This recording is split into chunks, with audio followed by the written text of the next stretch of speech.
Are you ready to do this, Matt? Yes, sir. Punch it, Chewy.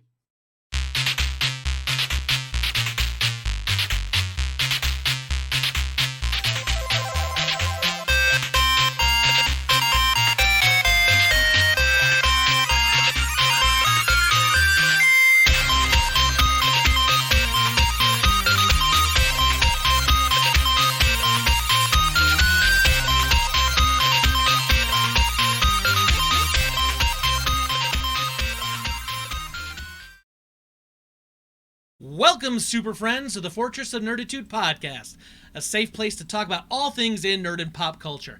I'm Spencer Stapleton, and my co-pilot is Matt Shaw. We're two nerds that just refuse to grow up.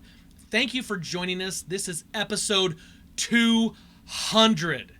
We release every Thursday morning. You can find us on the website, fortofnerd.com. We have links to iTunes, Google Music, Spotify, YouTube, Stitcher, and everywhere podcasts are available. Stop by and relax a while. If you like what you're hearing, hit that subscribe button and get us automatically each and every week in your ear holes. Matt, it's been a long, long road from episode number 1 to here, episode 200. Congratulations, we are here. How are you doing, episode 200? Woo! I'm excited. Man, I am doing good. It is good to be here celebrating with everyone. Yes. In person, sort of. Well, this is, in the COVID era, this is as in person as you get. That's true. But for us, this is the first time we are recording the podcast live on Twitch. We are doing this on video and will continue to do this from now on. This has been coming for a while, but it's definitely a milestone for us. Yeah, this is awesome. Every time I listen to podcasts or even just hear the voices of people and I don't know what they look like, when I first see them, when they do something like this, I go, huh, different. Right? You know what I mean? Yeah. And so I'm sure the super friends are going, huh, not what I expected from Matt or Spencer. I There. think a number of the super friends are going to say, didn't Spencer just used to have a goatee and then you could see the rest of his face and now he looks like he's half Chewbacca? So, Well, you are. kinda. So this is exciting. I'm like I can't express like how cool this is. We've got some right off the top. We've got some video intros that we're going to be doing here live. As you saw, if you're here, we did the theme music with a video. We've got one for Rebel Intelligence. My background, some of the other things we've done.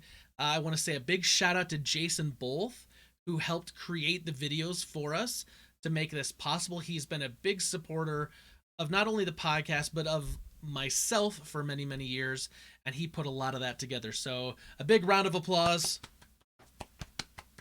to Jason Bolth for doing that. And then I just want to say, Matt, man, I know you've only been gone for like a little over a week, but I feel like I haven't seen you in ages. It's good to see you. Yes, it's good to be back. I feel like on the weekly update, I'm going to have a little more to say than normal, but I'm going to keep it short. I'm not going to bore everybody, but a whole bunch of crap has happened. It's been good. But that's the thing. I want to know, the super friends want to know, what's been going on this last week with you? Man, well, we had kind of a weird podcast schedule before I left, and we had to fit in a whole bunch of stuff. And Spencer kind of had to run solo at the beginning of the last one. So went to Disney World. Ooh. My in-laws came in to watch the kids, which is super nice of them. Shout out, Chris and Chip. Hoop, hoop. Thank you. So they came in, and Jesse and I got the first trip since kids that we were able to just get away and hang out and enjoy just time together without the kids and waking up at gosh o'clock and hoping for a good night's rest. Although Disney World doesn't exactly give you a good night's rest, you kind of still got to get up. Well, that's because you probably are like myself, where I push it, try to do as much as I can and stay up late and do all the things. And then you want to get up early in the morning to start that over again. And I don't know. Yeah. It was a little bit, look, your expectations are different on a Disney trip during a pandemic. True. Yeah. So my expectations were that it wasn't going to be quite the same and blah, but anyway, it turned out to be awesome. Turned out to be great. Like, didn't think about the masks. We wear them all the time here. Even Emmy, I mean, she's 3 and she wears a mask pretty much everywhere we go. And so wearing the masks wasn't a problem. The cast members wearing masks didn't take me out of the experience like I thought that they might. Mm-hmm. It all seemed very, very normal because we've kind of been down this road for a long time now, it feels like. Disney did a great job with kind of making you feel safe, as safe as you can. Like, What was like park capacity like? Because we talked and you said that they weren't at full capacity, like 30-40%. What was your experience? so it was pretty good. Um, it was a little busier than I thought it was going to be. Not like so crowded that I was like, holy crap, like everyone's coughing on me. Ooh, But when you're in the parks, it felt like pretty normal. It was pretty busy, and the lines look really long because you're spaced out 6 feet. okay. But we never really waited all that long, even for the new stuff or the Star Wars stuff. It all ended up being really nice and really good. And even with the shortened hours, I mean, I didn't want to stay any later than we were there, and it Okay. was, it was nice. We kept getting bumped on these resorts because there's so many that are closed. We kept getting bumped up and up and up, and we ended up in like this crazy room. It's like $825 a night. We paid. Don't worry, we didn't even pay half that. Okay. The Hope not. initial Ooh. room that we got, we just kept getting bumped up because Matt, you the may be rooms a weren't simple available. man, but you were living the high life, it sounds Oh, like. it was awesome. It was really cool. Our room was at the Contemporary Resort. You open up our window and you can see like the castle and Space Mountain and everything at night. It was pretty cool. Not gonna lie. Monorail runs through the Dude. resort. It was like as good as it gets, especially for like a no kids trip because it was kind of a fancy Yeah. resort. Yeah. Something you probably wouldn't really want to bring kids to because it's not super themed. Um, And they're not but going it to was care. perfect. We had a great time. Yeah, kids don't care about how No, not fancy at it is. all. No. No, no, no. It was really nice, really convenient for us. We met Charles and his wife. Charles was on the podcast, I want to Yep. say 2, 3 months ago. Um, so we met him and his wife and just had a great time. Did you Just give had a great Charles a time. hug for So, me? oh, of Did you tell him course. I miss I him? said specifically, this is from Spencer Stapleton. He'd be like, "Who's that?" Oh Oh, yeah, that guy. Yeah, yeah, yeah, that's yeah. right. I Um, remember. but that was really, I mean, you could spend all day talking about what we did each day, but just Okay, it was just nice. there's Yeah. one thing that I want to know, and I'm gonna guess most of the super friends want to know. Tell me, without spoiling anything, how was the Star Wars land Batu? How was that Oh man, whole like experience for you? out of this world. No, really, it was awesome. Was it It like was a awesome. religious experience? Like, was it Hey, there was one part that I don't want to spoil, okay? Please but it don't. was on the Rise of the Resistance attraction Mm-hmm. where I like got the chills and like almost started crying. I mean, I say Ooh. that half joking, but really I don't want to admit that to my wife or anybody, but it was emotional. I would just I walked into a room and I Uh, went, "Oh my gosh, that's this so is awesome. real." It was amazing. So we had a lot of fun and we built a droid, which was really cool. The lightsaber place was closed, which is fine. I'll build one next time. We go so often Do it doesn't really they matter. do they charge you a whole lot for the droid like they do the lightsaber? It was for what you get is pretty good. It's like $100. You get to build your own droid, so it's not $200 like the lightsaber. Okay. Um, it was it was pretty cool. I'm Ah, not gonna lie, it was ugh. pretty freaking cool. You know how badly I want to go, and I do. Brita keeps saying like we got to do a trip and we need a vacation, and I was like, I don't want to spend all that money and fly there and all the Yeah. things until like I can do more. But there is that idea that you got to ride a lot, probably a lot more stuff because it wasn't like 100% capacity. Yeah, we got on everything we wanted to get on. And Hmm. most of the days we quit before even the park was closed, and that was they're already shortened hours. It was nice. It was great. It was great. Someone Now, someone asked me though last week. They said, "Can you have Matt pick this?" And I can't remember what it was. Pick this up for me at Walt Disney World. I'm like, no, because he's already in Walt Disney World. I'm like, and I wasn't gonna bug you. I wasn't gonna text you. I said, hands off. Matt's on vacation. I'm not gonna be like, hey, a super friend wants this, and I want two or three of them as well. Like I wasn't. yeah, I get it. I get it. I mean, it's cool. I got the Jedi holocron, the Sith holocron. Like, I went for Nice. it. I was like, if I'm gonna go, I'm gonna go. And it was awesome. It was great. So Now, besides Walt Disney World, yeah, I was gonna say is there outside anything? of that. Okay. Yeah. Yeah. I mean, not too much. We got back. I mean, we had like it was a crazy time since we last talked. Like, we had Mm-hmm. a leak at our house, and Ooh. this we had this plumber come, and it cost an arm and a leg, and then the mold remediation guys came in, and they're like, "You need to have your whole house remodeled." And I said, "No," and I called my father-in-law, our father-in-law. He Mm-hmm. says, "Matt, I'll do it while you're gone." So he Nice. patched all the holes. He ripped out the vanity that might have had some mold issues. So he did all that. Was there Cost mold? very minimal, he said. Okay, so you didn't have to remodel your whole house then. No, didn't have to do any of Okay, that, yeah, and it yeah. looks great now. So a shout out again to Chip, but that was very stressful. It was right before our trip, and what the price I was told was like 7 grand that they wanted to do all this stuff, and I went, wow, for a Ooh. small leak. So long story short, ended up being kind of a no big deal situation, thank goodness. Um, but I'm watching Cobra Kai finally, Yes. Yes. and And boy, and it's so good. I yes. love it. I've read some people who don't like it that much. It's cheesy or Don't whatever. I'm don't like, dude, listen to this those is people. freaking the best show ever. Like my favorite show this year. Yes, I'm so glad And you're loving it. I am freaking into that crap, man. It's right up my alley. It feels good. Oh, it Yep. feels good. Yep. So I'm like episode 7 of season 2 now, so I'm just about caught up, and I'm Hmm. excited to watch the rest of it. I got Yes. Super Mario 3D Super World All Stars also. You mean this one? That, yes. Super Mario 3D World All Stars? Super Yes, Mario that. 3D All Stars? Like Yeah, man. I have it here and I can't even read it. So uh, I got that, and I played it on the airplane mostly. I haven't played it, at all since then. But I played Mario, obviously Mario 64 and Mario Sunshine, but I never got around to Galaxy. oh, okay. I think it was on my mission or something like that, and I just never got around to it.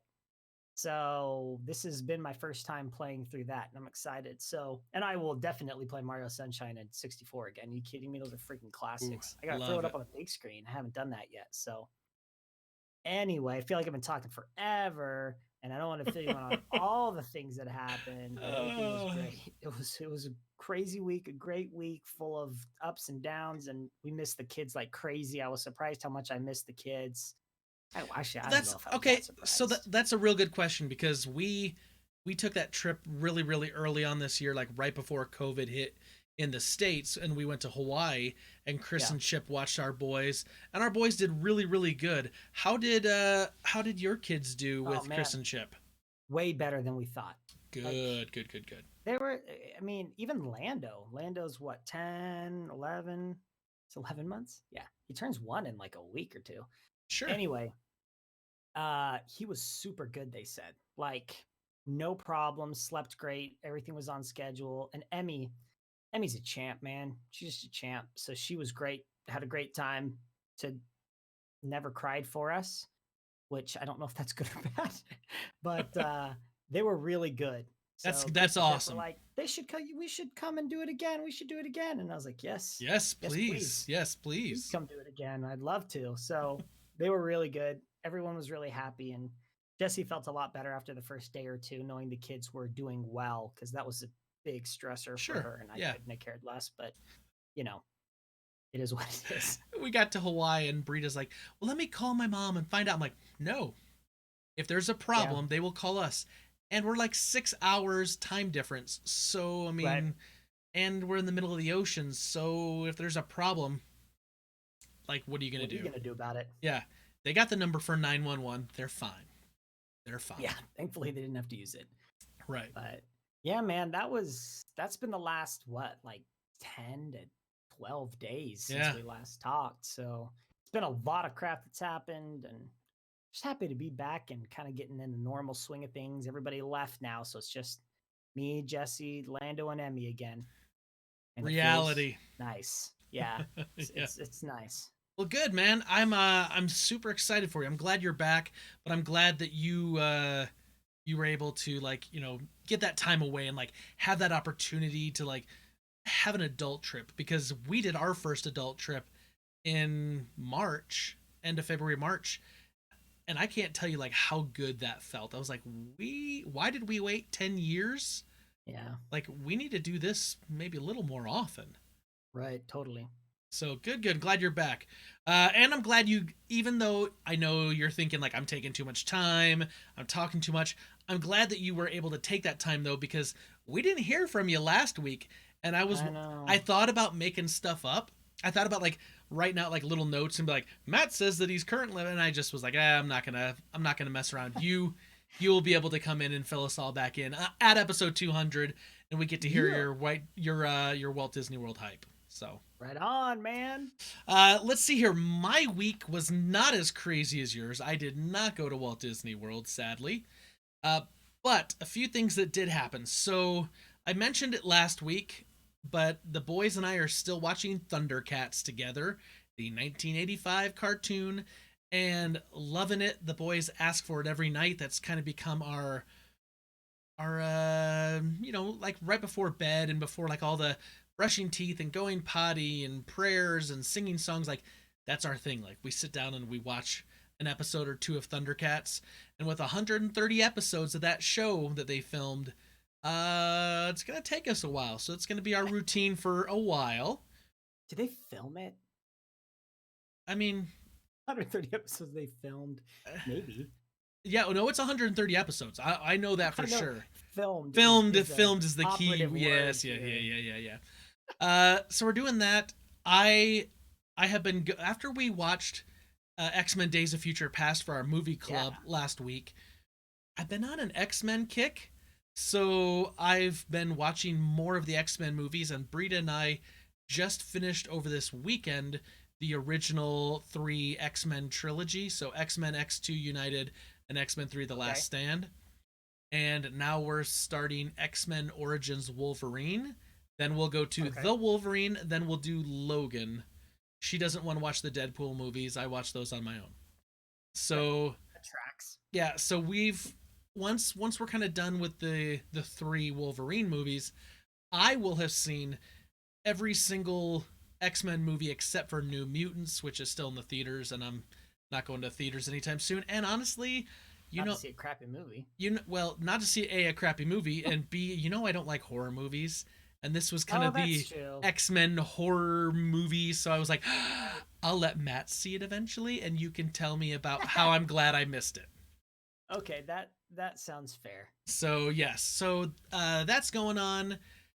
Of course, I've been streaming here on Twitch. Last week, it's still the month of September, so every time I get a sub, I am taking a spin of the nasty wheel of nastiness, doing the jelly beans.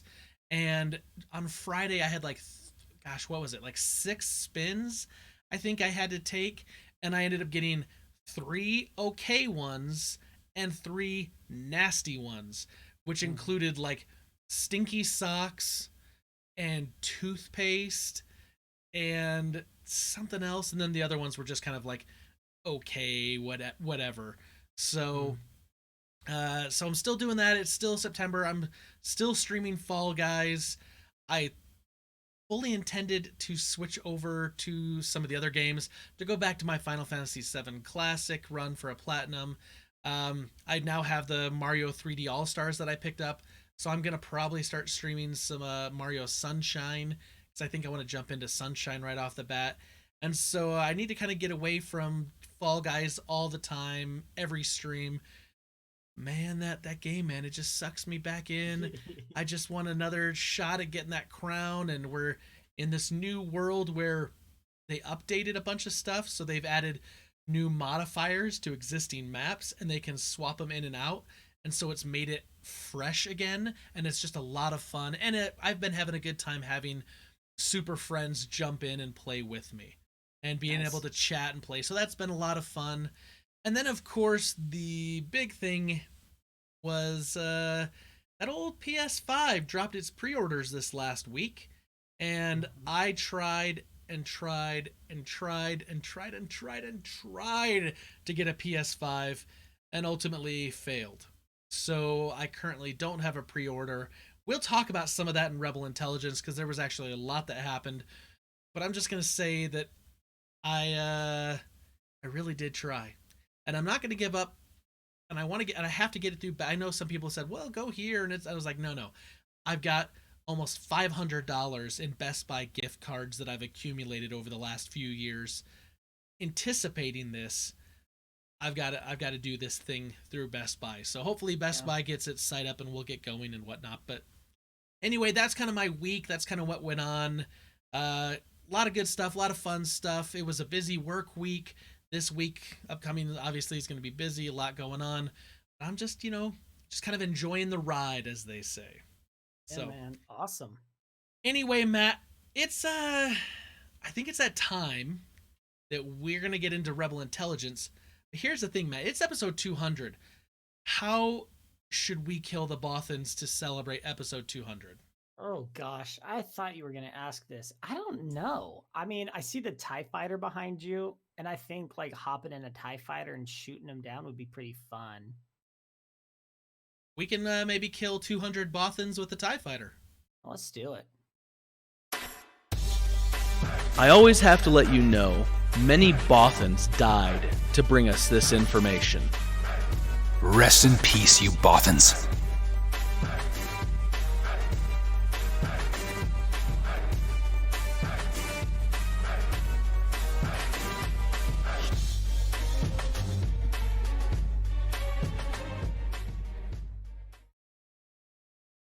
All right, Matt, we are into Rebel Intelligence. What do you have for me this week, episode 200? Well, let's talk about Chuck E. Cheese for a moment. Chuck E. Cheese, you say? You knew we were going there. Okay. Chuck E. Cheese, of course. Like, we talk about Chuck E. Cheese every week on this podcast. Wait, no. I No. I think this will be the first time we've talked about Chuck E. Cheese in 200 yeah. episodes. Whatever. I know what you're talking about. So, anyway, Yes. Chuck E. Cheese is struggling. They've been struggling for a long time. Okay. I Yeah. remember being a kid and going to Chuck E. Cheese, and they had that like robot band, and it was Mhm. both like cool and like super creepy, and like Yeah. not cool. Right. And I remember in a Goofy movie, the possum. Do you remember the possum stop they do in a Goofy movie? Yeah. Have you seen a Goofy movie? Okay. In a Yes, I Goofy have. movie, they do that animatronic like band show that Yeah. he stops at. Who's your favorite possum? That's what Chuck E. Cheese reminds me of. Creepy, like broken down, gross animatronics. Anyway, they got rid of those. Yep. This is not what the Rebel Intelligence is. They got rid of those like a year or two ago. They turned into a dance floor. They're trying to save money by not having to like oil up the animatronics. I don't know. They're trying to save some money. Now, their latest scheme to save money is they're trying to make it so that all of the tickets that one may or may not have accumulated over the last, who knows, few decades are null and void. You can't come in to redeem the 250,000 tickets that you have trying to earn the, I don't know, TV that's like 22 inches that you could get for like $50 at Costco. Right. They're basically trying to make it so you can't go in and use those tickets anymore. They're that desperate and they're in need of their whatever inventory so badly that they're not letting you go in and exchange those tickets anymore. It's a sad day for the Chuck E. Cheese ticket hoarders. So, like, if you were a new Chuck E. Cheese, I don't know, patron, and you go in and you win tickets or whatever, you could use those, but they're trying to hold off people that have mass accumulated them for a long period of time in an effort to stay fiscally solvent. I guess so. I don't know, man. They're in $1 billion debt. I mean, it's just like, shoot, Ooh. they're they're in trouble. So essentially, they're trying to get rid of it. They're shifting to e-tickets. I mean, there's a whole bunch of things they're trying out to see what will work and what won't. But long story short, you should run into your local Chuck E. Cheese today and see if it works. Get you that If you Chinese really- finger trap for 10 tickets or whatever it is. Heck yeah, man! Kids love that stuff. That is So that is anyway, crazy. so So what a world! so are What a we world. are we advocating for all the super friends to rush in and try to capitalize on the tickets they have right now to Yeah, man, that's what I'm saying. get what is owed to them, even though it may sink the company? Yeah, this is a PSA. They're going under no matter what. Yeah, I give them true, 2 years that's top, true. so you might as well get your money's worth out of it. I'd say if their pizza was good, they could at least maybe start delivering to try to like make some. I don't They know. tried that. Oh, They, like, did used they? different names during the pandemic. Uh. Oh yeah, they changed like their name on Yelp and like Uber Eats and stuff to trick people kind of into thinking it was like a legit pizza joint, and it was just Chuck E. Cheese just trying to trick you. It was smart, but anyway. Wow. Good grief. Wow, interesting. Well, Classic. super friends, you've heard it here. Go get you those erasers and those rubber balls and Chinese finger traps before you can't redeem your points anymore. All right, I'm going to start with something just, let's say, interesting. So, you know how I don't want to say that I've bagged on CBS All Access, but I did say, like, for a while, like, I'm not a fan of, like, all these individual, places. Like, Netflix and Hulu, I was like, okay. Amazon Prime, because it, the Amazon Video, because it comes with my Prime. And then Disney, and Disney's a huge thing. I was like, But CBS All Access, where they started putting shows directly behind their paywall, I've never really truly been a fan of. Although Right. I feel like I need to like back off a little bit now because I've got Disney Plus, and Disney Plus is basically the same type of service. However, CBS All Access, Matt, is dead. It's going away. But it's being rebranded as Paramount Plus in early 2021. Okay. So it's kind of a little bit of a nod. It's a little bit of a fake out. They're saying that CBS All Access is dead, but really they're just rebranding to Paramount Plus, which now makes ESPN Plus, Disney Plus, Paramount Plus, Apple Plus, HBO Max. Let's not go back. Don't even get us started. Let's not go there. But it's interesting. It doesn't look like they're changing up much. They're gonna put some more stuff that's under the Paramount brand in with it. But basically, this is just a rebranding. I don't know how you feel about this. Do you like the idea that like every service now is going to possibly go on the Plus bandwagon and just add that onto their name? Yeah, honestly, yes. Really? I prefer the Plus. I don't like all the names of the things. I want to know exactly what it is, what I'm getting. I think it's easier for me to follow. Like with HBO, it should just be HBO Plus. And then I know that this is like an extra paid thing. So then, I mean, so then would you petition NBC to say, drop the Peacock name and just go to NBC Plus? yes. Okay. I mean, actually, people hate the Peacock name. I don't hate it. I think it's cool. But yeah, I wish everyone just go to Plus, man. It's easy for me to remember. Like CBS All Access, I never really understood what it was. Like, I still don't know. Even I have no idea. I don't even know what's on it and what's It this just- Big Brother on it or something. I mean, I think I don't so. know. Because like Of course. they had shows like Big Brother, but then you could watch like Big Brother After Dark, and that was like their, Ooh, where like you could see them when they're not like doing all the competitions and people are just like hanging Right. around the house or whatever. And so I kind of felt the same when it was like CBS All Access. I was like, ooh, what am I getting access to? Everything. Except it wasn't everything, and it was weird. But yeah. Paramount Plus, they're not even, they're going with their corporate owner. They're not going with the CBS Plus, but they're going Paramount Plus. I think it's smart because Paramount, I think of like big movies, like more access to more True. things. CBS All Access to me is zero interest because I watch zero CBS shows. Paramount Plus, I'm like, oh wait, there might be something to this because I do watch movies where the ladies out there holding the thing and it says Yeah. Paramount, so I'm That in. the lady holding the thing is Sony Yeah. or Well, whatever. Columbia. See how Col- much I know? You're a simple man. You're a simple I'm a man. simple man. That's why I like the Plus thing. So then I know what it then is. would you be on board when inevitably HBO decides to rebrand if they just go with Warner Brothers Plus since their parent company is That's way better. AOL Time Warner?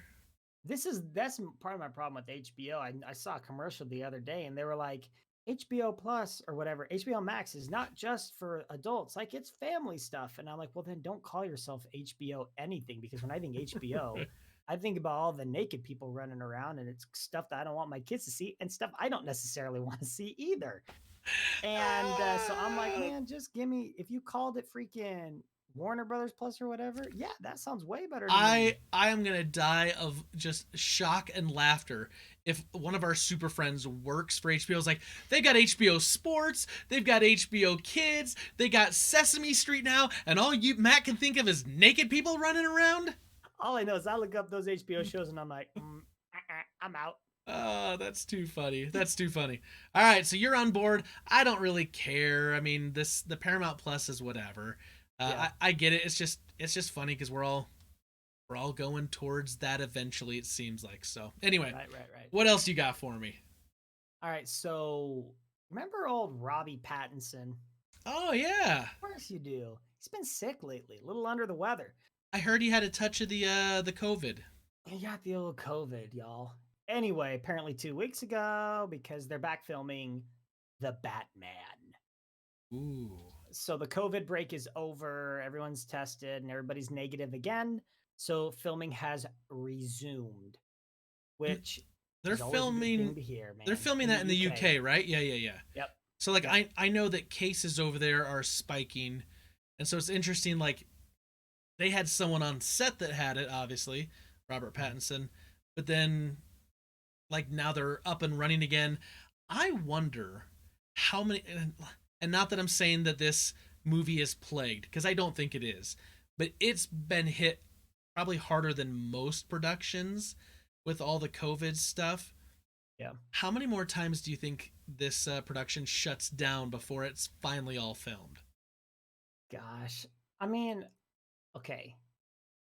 It's tricky because I Yeah. think as things go on, they're going to be less rigid.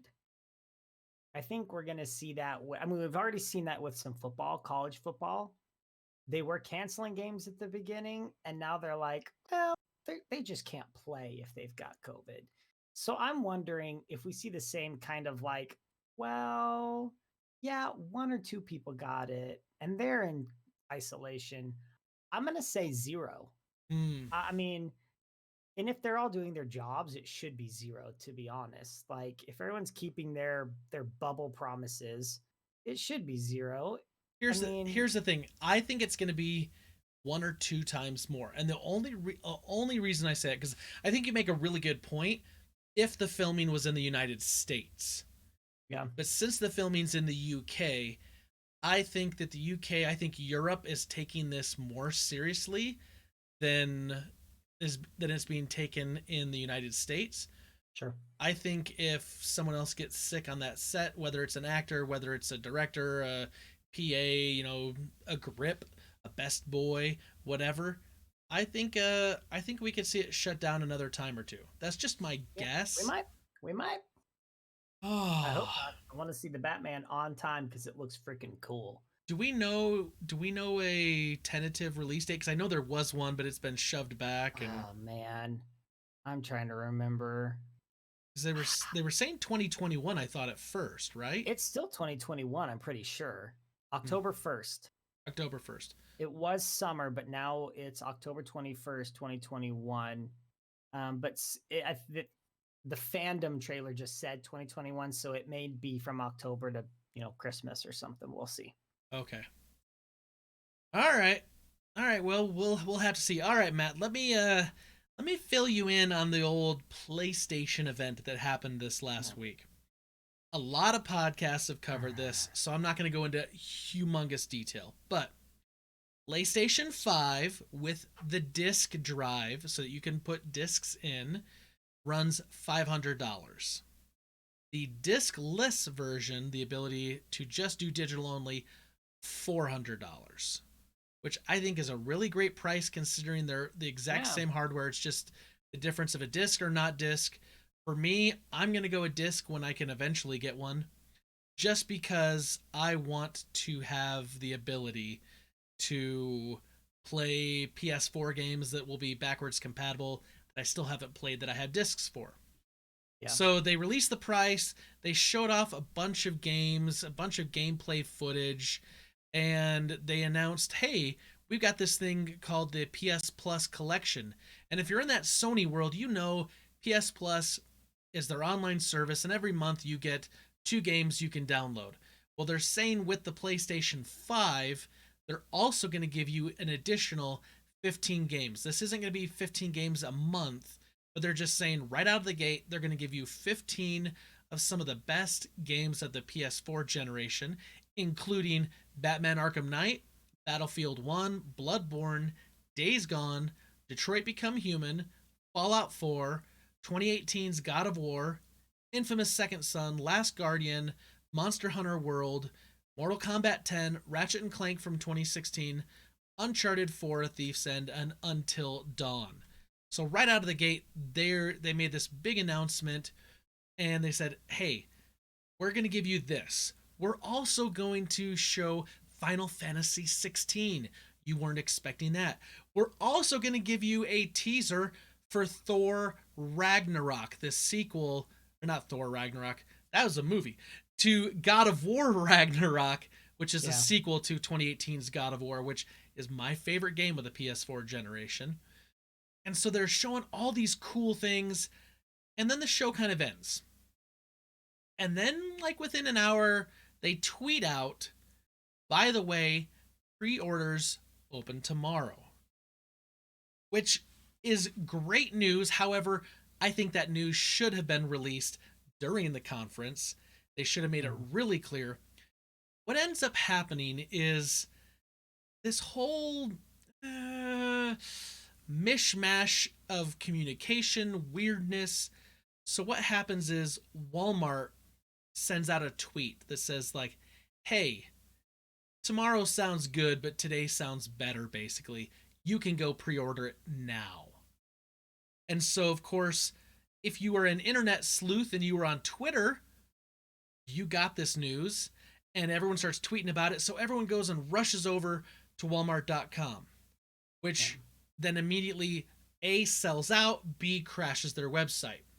Then GameStop starts taking pre-orders in person. So then people now are like driving and going to their local GameStop because they heard that Walmart was doing it. Then Target opens up its pre-orders like an hour later because, oh, hey, Walmart and GameStop are now doing it, so they did it. Then Best Buy, and then Best Buy crashes, and then it goes to Amazon, and then Amazon stopped taking pre-order. Like, it became this whole like thing, and this is hence going back to what I said during the week update portion. I was on Best Buy's site.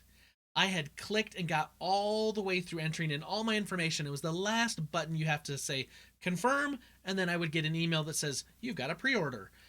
And the checkout company that they used to process payments was getting hit so hard that crashed. And so it just kind of became a thing where one retailer jumped the gun, which then started kind of a panic, and then everyone started jumping the gun. And this whole time Sony was saying like, hey, pre-orders start tomorrow. And all of these select retailers that were going to be the primary ways to get it were all sold out and had their sites crashed a good 12 hours prior to when they were actually supposed to go live with the pre-orders. So there's a lot to go around. I got to say that Sony fumbled the ball on this by not specifying during their show when it was going to be, and by not telling their retailers, this is the date, this is the time, you cannot pre-order beforehand. And so there's responsibility there. Then the retailers really just kind of kicked off this whole kind of craziness, and caused a lot of panic. And so now people are freaking out because they can't get a pre-order or don't have one. And eBay, people are selling them for over $1,000 for a guaranteed pre-order. It just kind of got crazy. Like this whole thing just kind of spun out of control super fast. So Sony has this great press conference, and then the pre-order debacle kind of happens, and it's kind of on Sony. It's definitely on the retailers. And then, of course, more information, more news starts leaking out about some of those games that they've been showing for PS5 are actually also going to be sold on PS4. So now we're in this state where gamers are upset because they can't get a pre-order. And now some of them are saying, well, what's the point of getting a pre-order and a PS5 at launch? Because some of those big games that they're touting, as like Spider-Man Miles Morales and Horizon Far West, are all going to be coming to the PS4 also. Yeah. So we had this whole game of cat and mouse between Xbox and Sony and Microsoft Sony. Who's gonna drop their date first? Who's gonna drop their price first? Microsoft drops. Sony waits a week later. They had every chance with some of their big announcements to cement themselves as the king of the next generation and really do the thing right. And they fumbled it. And if I have to flip a coin, I don't know who's going to be the quote-unquote so-called winner of the console generation launch window. But I tell you what, there's a lot there. There's a lot of good choices for the super friends that are gamers. I wish that this last week would have been better for Sony. It was one thing after another. It seemed like, Matt, just rough. Yeah, I followed it. Even at Disney World, I didn't really care. Once I saw that it was live, we were back at our hotel already, and I had my laptop, my iPad, and my phone out, and I was desperately trying to add. I didn't even care at the time. I was trying to get digital or physical. And I get it, just like you. I got Best Buy in the cart to the checkout, put in my information, and then by the time I clicked checkout, I was like, oh, you don't have anything in your cart anymore. And I said, I hate you so much. Right. And Walmart was like, okay, we're going to have more at this exact moment. And I had it refreshed in my cart, ready to go. And within probably 10 seconds, they were already gone again. Yep. I was not pleased with the way that they rolled this out at all. I was super frustrated. So yeah. Great. There could be some shortages due to COVID. I mean, I know the global supply chain is an issue, so maybe they don't have as many, but it's just for all the money that they could be making to fumble this close. If they'd announced this 2 months ago and they'd had these issues, I think they'd have more time to kind of sort things out and make things right. I don't know. We'll see what happens. And I'm going to tell you, Matt, I want a PS5 bad.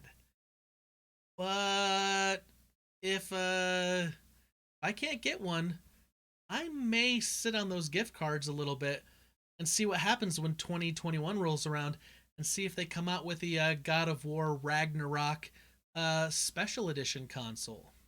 There you go. So there you go. It's an idea. It's not a good thing for Sony, though, when people are thinking that. No, it's sure not. I was kind of turned off. Yeah. We'll see. What are you going to do? I know, right? What else you got for us? All right, I got a last little thing here. Okay. So, as we record this, yesterday, a trailer dropped for WandaVision. Oh, yeah. On Disney Plus. And it was kind of like, is it going to happen this year? Like, I don't know. Right. Yep. And then they're like, no, it's happening. 2020. It's premiering probably like December 31st, 2020. I told you it was 2020. Right. Yep. Told you we Technically, we got it done. Yeah. And they're like, it'll be released once a month starting in 2020. We're not ready.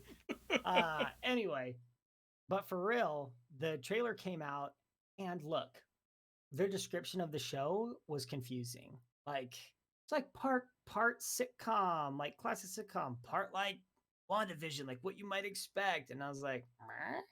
And Yeah. then the trailer dropped, and I watched it last night with Jesse, and we were like, cool. But I don't have any idea what I'm watching, which certainly is part of the point. I think they Sure. want people to be, there's no reason you drop a trailer like that and they're like, oh yeah, everybody gets it. Like, this Right. is exactly the trailer we wanted because it makes perfect sense. Yep. No, I mean, they want to get people intrigued, which we definitely are intrigued. Um, I'm excited for it. I mean, I don't know that I'm more excited because of the trailer. I think I'm just like, yeah, this is what I expected it to be, weird and confusing at the beginning. We're going to get a Marvel Um, show. We're going to get a Marvel show in 2020. I'm just Yeah. excited that that's actually a thing that's happening.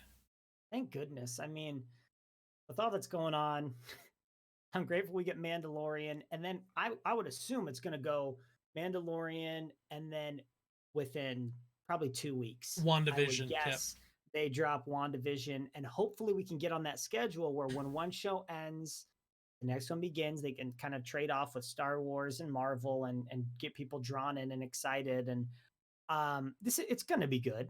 It's going to be great, and I'm excited for it. But it was like the trailer was on LSD. So and- okay, so I have a theory, right? So we see in that trailer, like, I don't know, it kind of looks like a 1950s, sitcom. Leave It to Beaver. Leave it, situation. yeah, exactly. Leave It to Beaver, and then like you kind of see it change to kind of color, and then there's like there's kind of like these other things going on, and if I go back to the movies, Vision is dead, Right. and I start thinking, okay, what if? Because you got to remember, like, we look at Vision as a character now, but he's still really like a supercomputer that's in a form of like an android, basically, right? Right. So I start thinking, what if this is a take on like what would be going through the mind of a supercomputer that's kind of like hybrid person superhero as they're dying, right? Because you hear people say like, oh, as I was like, this is kind of common in science fiction, like as someone's dying they have some sort of like vision of the future, or they see, like when they're taking their final breath, they show them like maybe they see their kids running through a field, and they see their dead deceased wife. I'm thinking of like Gladiator here right now, right? Right. And then that's kind of it. What if this is kind of like that take on like an android supercomputer, and like the last thing that's going through his head is taking just random bits from his life and things he would have absorbed from scanning the internet or whatever, and he's fitting it into a narrative that would make sense, but then it starts going weird because obviously his systems are shutting down. I don't know, maybe that's like looking way too much into it, but that was like the thought I had, and I was like, that could be kind of crazy, because then it would be it could be this whole kind of story, but at the same time we would also be experiencing in a different way the death of that character, and that could give it maybe an emotional punch that we're not expecting. It could just all of a sudden it could come out of left field, and it would end, and you'd be like, what the crap did we just watch? Like, right. We just watched this existential like crisis of like an android. I don't know. I'm just, it was the thought that went through my head. Could be.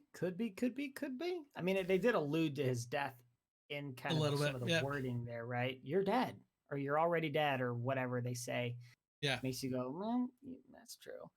Yeah, we'll see. I'm excited. Looks cool. So interesting that we got that trailer, which happened like, I think yesterday. Yeah.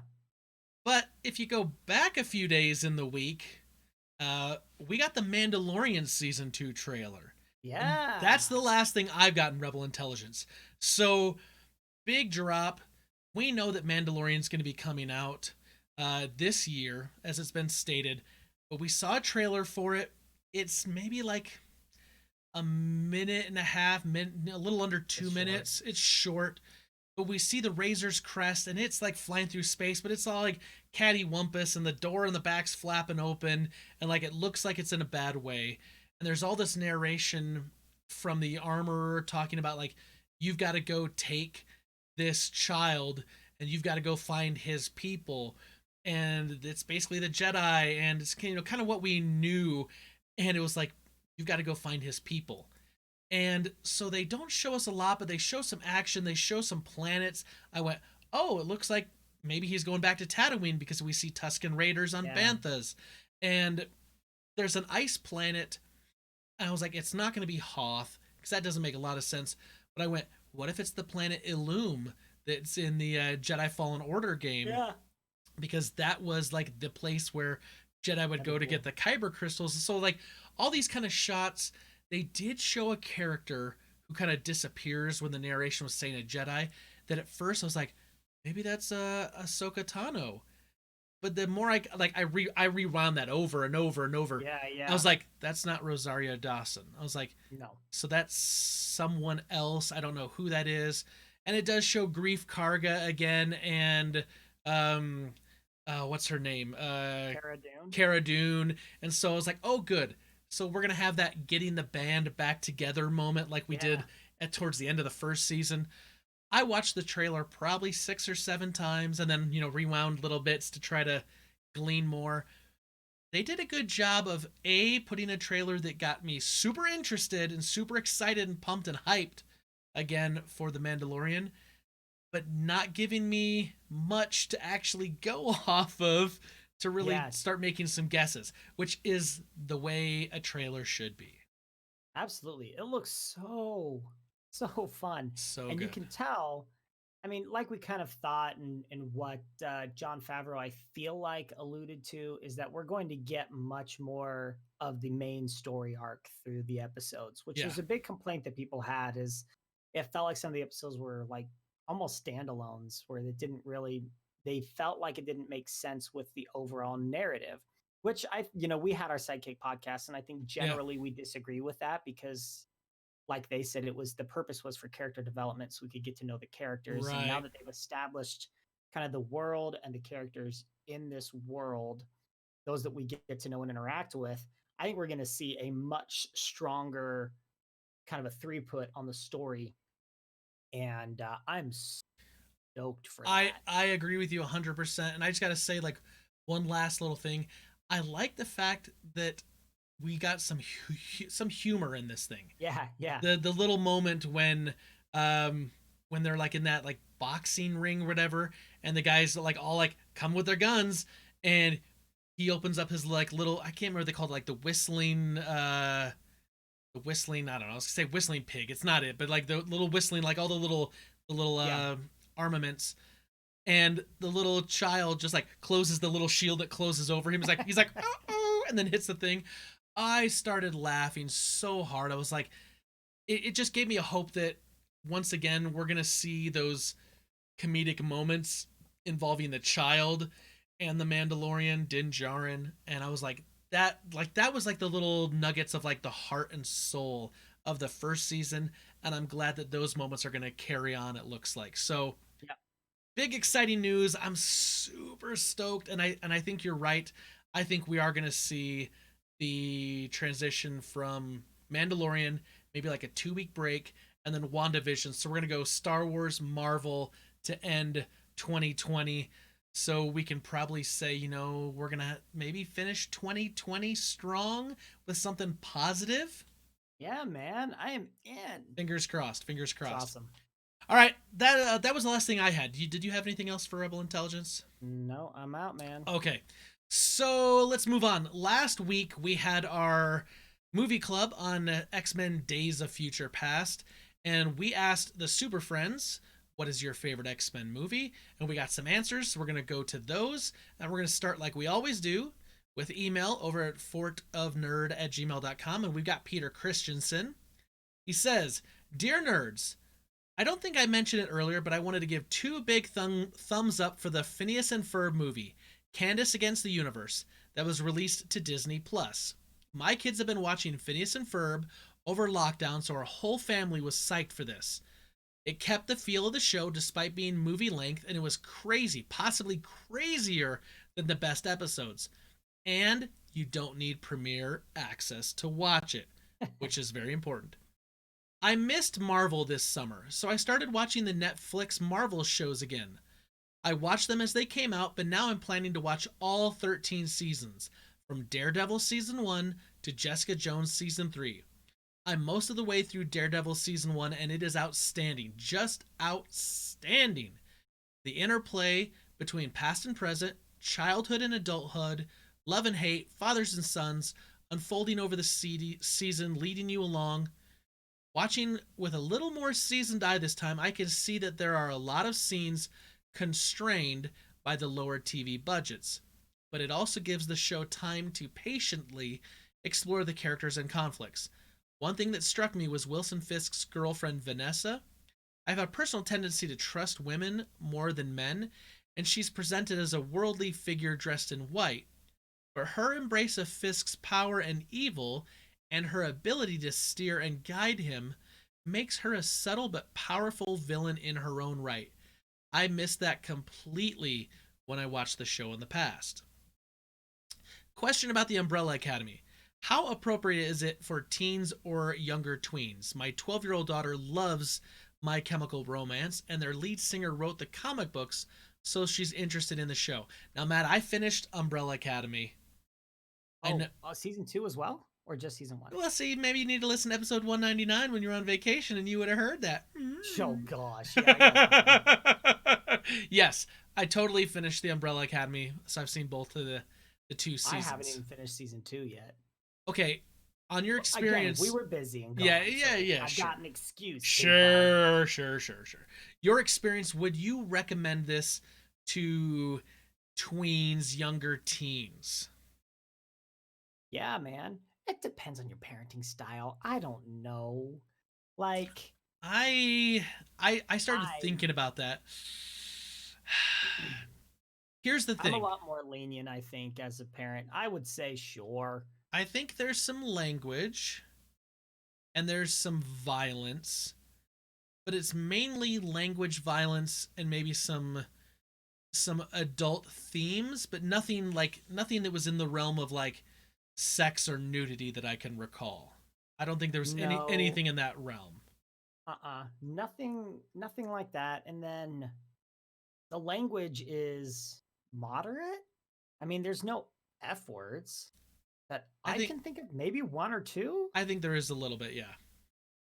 I think there is. Over 2 seasons, there's maybe 2.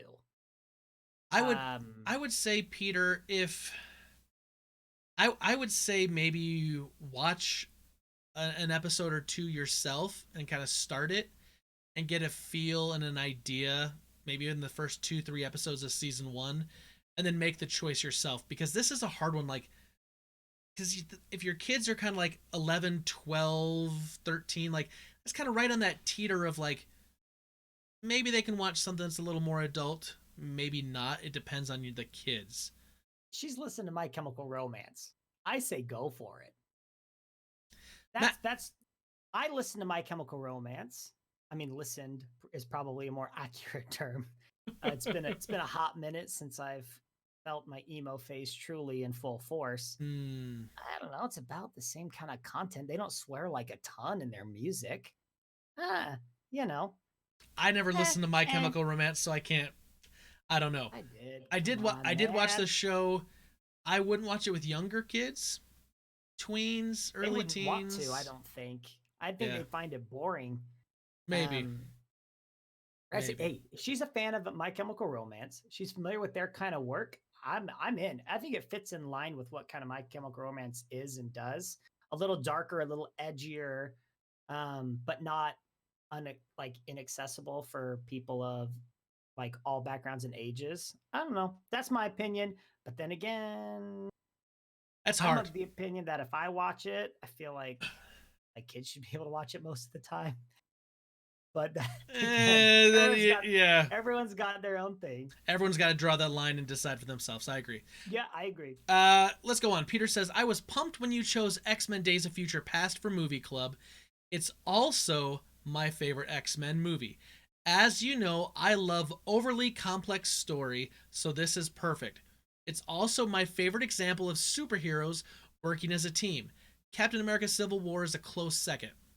It's a long movie that my family is tired of. So it's one of my airplane movies when I go on business trips. A few times a year, I'll watch the opening fight, the Quicksilver scene, and the closing fight across timelines. My family knows it'll be over in 30 minutes. Sidebar, I have the Rogue Cut version on iTunes, and it's totally unnecessary, but does up the tension for Kitty Pryde, and I love Anna Paquin. I love how high the stakes are.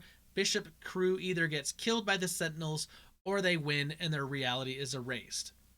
The part I don't know is how they act like Mystique choosing not to shoot Nixon would begin the path of healing. First, Nixon was a vindictive SOB. Second, putting away a gun you've threatened someone with doesn't make things even. But most importantly, this was right after Magneto dropped a football stadium on the White House. That would be like 9/11 and JFK rolled into one. And it would be a world-level traumatic event that would reverberate for generations. I cannot imagine human nature ever making peace with mutants after a display of power and violence like Magneto's, especially since he'd already killed one president, JFK, and was broken out of the Pentagon jail by more mutants. But boy, howdy, was it awesome. Thank you, Peter. Oh, Peter, dissecting story, but still loves Avatar. I'll never understand completely. Yeah, I mean, he's right. He's right. Yeah, totally. absolutely. I mean, definitely. Like, you kind of screwed yourself as mutants, but whatever. I'm in. I'm in. Going back and rewatching the original trilogy, there's inconsistencies and there's some things, and like I know that we get divergent timelines and that some of those timelines get wiped out, but there's still things that happen that fall within those timelines that are still now established that kind of don't work. But Peter brings up a really good point. Like, how do you drop a football stadium and nearly kill a president, and all this is being filmed live? And then, people just like, 10, 20 years have gone by. We're totally cool with everyone. I mean, listen, it's been a long time since world events that have happened here in real life that were negatively impactful. Something like 9/11. It's been 18 years. We haven't forgotten the people that died. We haven't forgotten who perpetrated that. And I would venture to say that there's still a lot of negative feelings for the people that did that. So, I mean, I don't know. He's got a good point. Anyway, let's move on to other answers we have. Yes, let's move on. Let's see. We're going to go over to Twitter, and we're going to go to Tim Paulin at tpaulin20. He says, the first X-Men movie and Logan. X-Men was the first DVD I ever bought. Logan was the first 4K Blu-ray. I love the fact that it's X-Men, especially since I just rewatched X-Men.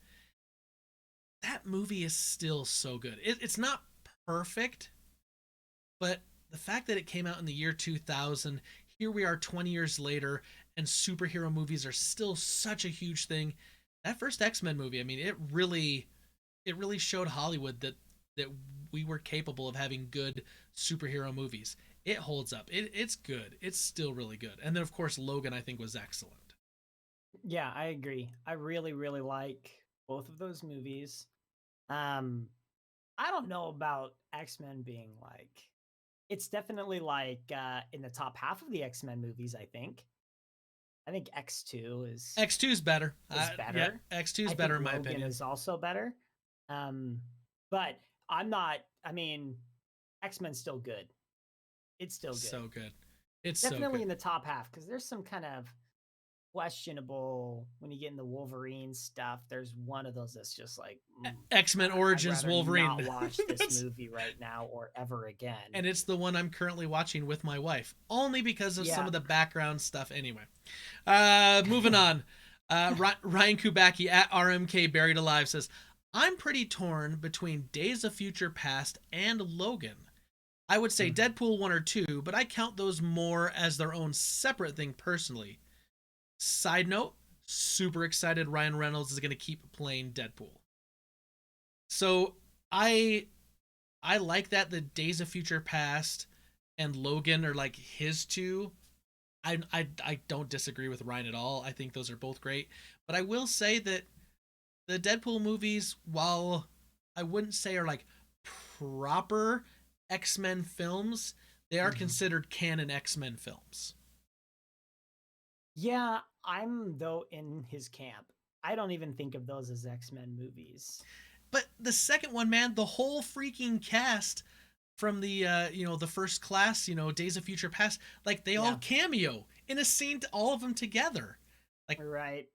Now, I understand what you're saying. admittedly, that also kind of messes up some of the time stuff because that cast would have been much older when that happened. Anyway, yeah. Like I said, there's some things timey-wimey, wibbly-wobbly. Disney will help. They've proven they can handle a nice, understandable story across many movies. Yes. Sleepy Paul at P Calico 84 says X-Men 2, and I hope Logan counts because those are my favorite X-Men movie. X2 for Nightcrawler's president assassination attempt, the assault of the mansion are scenes that stick out in my memory. And then he says, I think I'm going to go watch X2 tonight. So good. So freaking good. I love both of those movies. Those are probably my top two. And then right up there is Days of Future Past as well. For me, it's Days of Future Past, then X2. So anyway, Super Friends, thank you so much for answering the question of the week. I love the X-Men movies. I'm glad we got to watch Days of Future Past for our movie club, and then we got to hear from a lot of you. I'm not surprised I didn't hear X-Men Origins Wolverine or X-Men 3 The Last Stand. That didn't surprise me. Oh my gosh, The Last Stand. Don't even... Ugh. That didn't surprise me. I mean, I just recently rewatched it, and I went, I mean, it's an X-Men movie, and I'm glad we have it, but... Are you? Yikes. I mean, it's better than Dark Phoenix. Okay, I didn't even see that one. That's how bad that one Watch that. reviewed. Watch that. Well, I mean, I don't want to watch I'm a sucker for X-Men, so I'm gonna watch it. But anyway. Yeah. Anyway, Matt, it's episode 200. How can our super friends help us out this week? Oh my goodness. Well, this week we got some new things for y'all to do. It's true. In addition to what you do every week. Thank you so much for participating, writing in tweets, Facebook, Instagram, however it is that you choose to interact with us. We thank you. Truly, we thank you. It is the best part of the show. Love hearing what you all have to say. And I must say, I am enjoying this live situation on the right of the screen. I'm watching these comments go, we're sorry we're not answering your comments as the podcast goes, but obviously it wouldn't make a whole lot of sense to do that as we go. Right. For those of us that are listening later. Yes. But thank you. We are seeing them, and I'm laughing in my head and enjoying the banter back and forth. So thank you for all that you do. We love the community. Thank you so much. But this week, spread the word that we're live. Yep. That we are in video form. Definitely subscribe now to our YouTube channel if you want to watch us talk instead of just hearing us. You can see our beautiful faces, right? Or you can watch for 5 seconds and be like, okay, now I know what they look like. Let's go back to the audio. Are much better than, but thank you. Give it a try. And we may have some other things up our sleeves in the coming weeks and months that you may want to be subscribed to our YouTube channel for. So give that an old subscribe this week. And I don't really have anything super extra. The only extra thing was the YouTube link. So just subscribe. Get a minute. Look us up on YouTube, Fort of Nerd. And give us the old subscribe button. Click that notification bell. I don't know what any of that does or means, but I see YouTubers say it all the time. So we'll figure that out as we go. I don't know.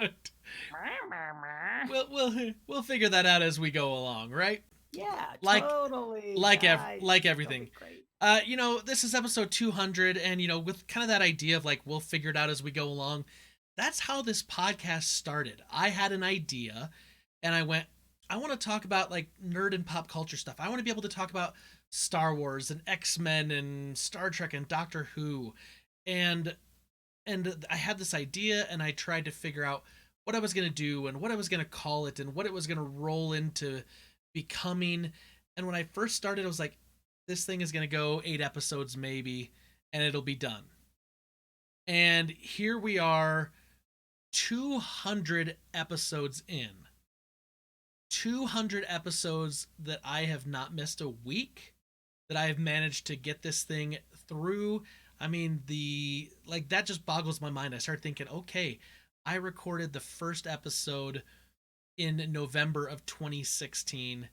It's almost been a straight 4 years of every week doing this, and I still love it as much today as I did when I started.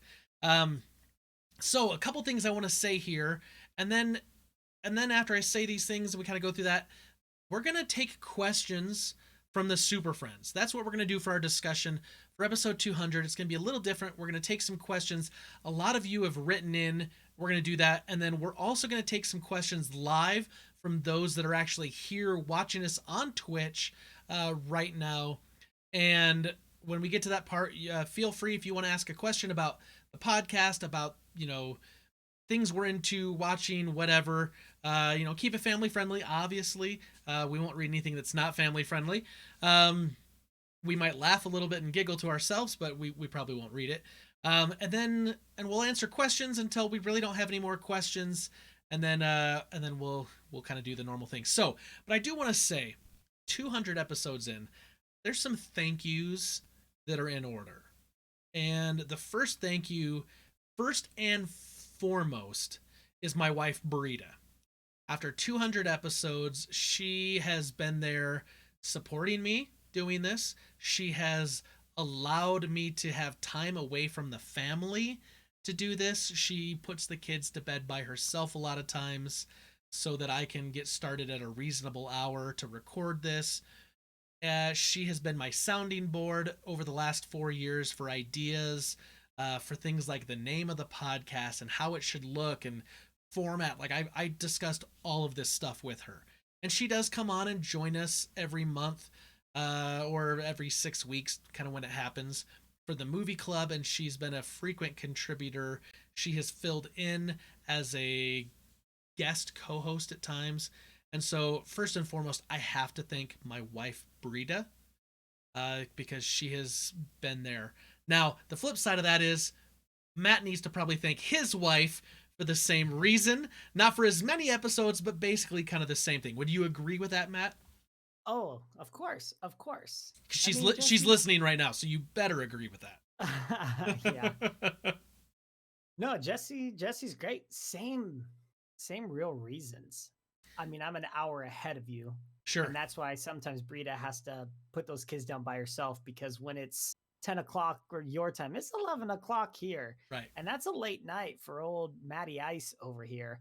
So thank you, Brita, for often allowing us to go a little bit earlier. My kids are already in bed, so I don't have to thank Jesse for that. Well, I put Lando to bed tonight, no problem, My kids are asleep now, but they weren't when we started. Right. No, Jesse and I love, I mean, she's great, because when we have our discussions, it's always like, okay, Jesse, this is the discussion this week. Right. Yeah. What are my top Pixar movies? She's right. like, well, I'm like, oh yeah, that's true. You're right. Yep. I do that so much with Brita. I'll say, okay, we're going to talk about this. Or I'll say, I'm struggling to come up with an idea. Here's some things we're thinking about. And she'll let me bounce ideas off her. And sometimes I take great ideas she has. Sometimes she gives me great ideas and I just don't listen. But she's been there. So definitely a big thank you to her. I want to say a big thank you to the former co-hosts, Steve Madura and Stu Jones.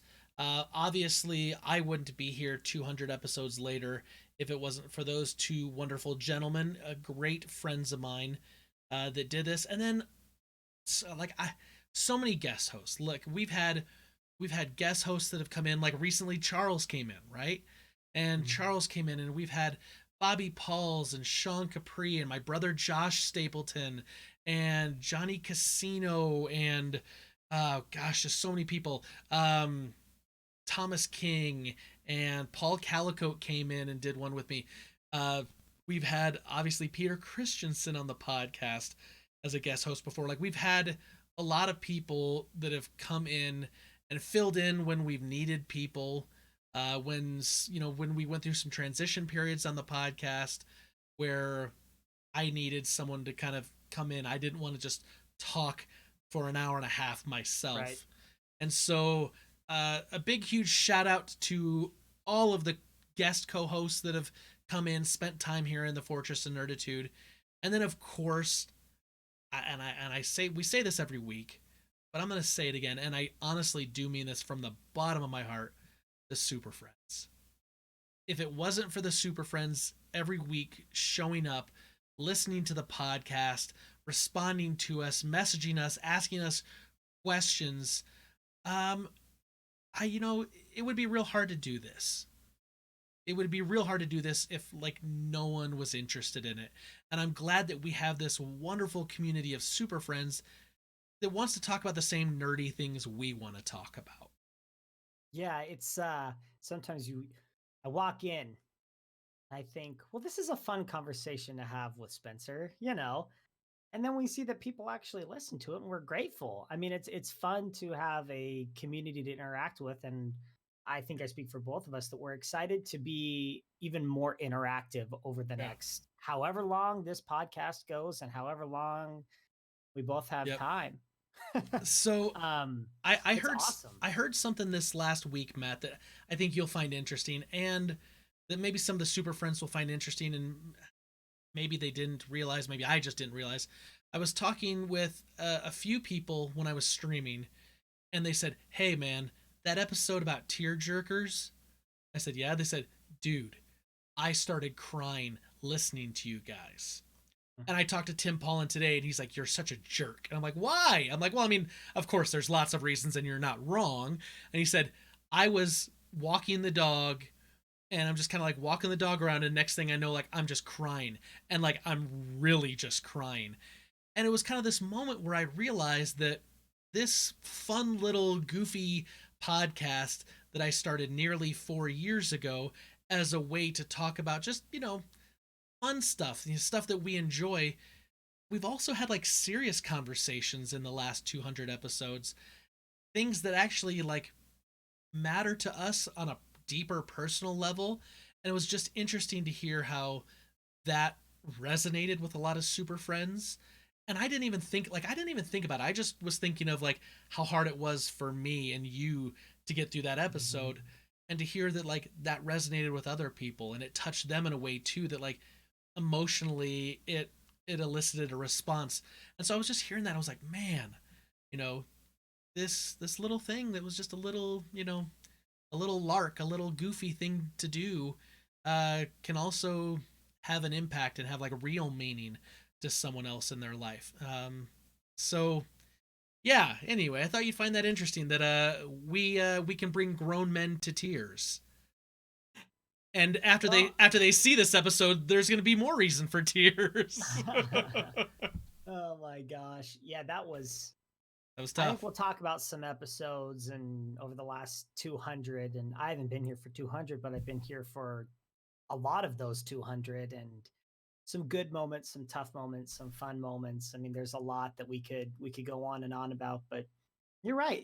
It's fun to have all these conversations. It's fun to get into serious topics that matter, Yeah. whether that's emotionally like tearjerkers, or that's having Charles on and we're talking about serious topics that involve diversity and real problems Yeah, that are right. really happening, um, and how we can all be a positive influence to those around us. And that's part of the purpose of this podcast, is to spread happiness and try to be a little bit of an escape from what's really going on. I know that that's what it is for me. A Right. lot of times on Mondays when we record, I'm having a real crappy day, but for the 2 hours we do this, I feel so much better. Yeah.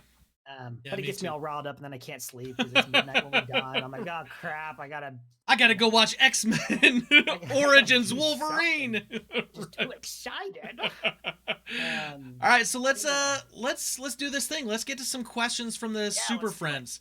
So we're gonna start Awesome. over. We've got questions that have come through Discord, and we've got some questions on some tweets, and we've got a question in an email. So we're gonna kind of bounce around here a little bit, but we're gonna go with Ryan RMK Buried Alive over on the Discord. He says, "What is a franchise that everybody loves that you just cannot get into, no matter how hard you try?"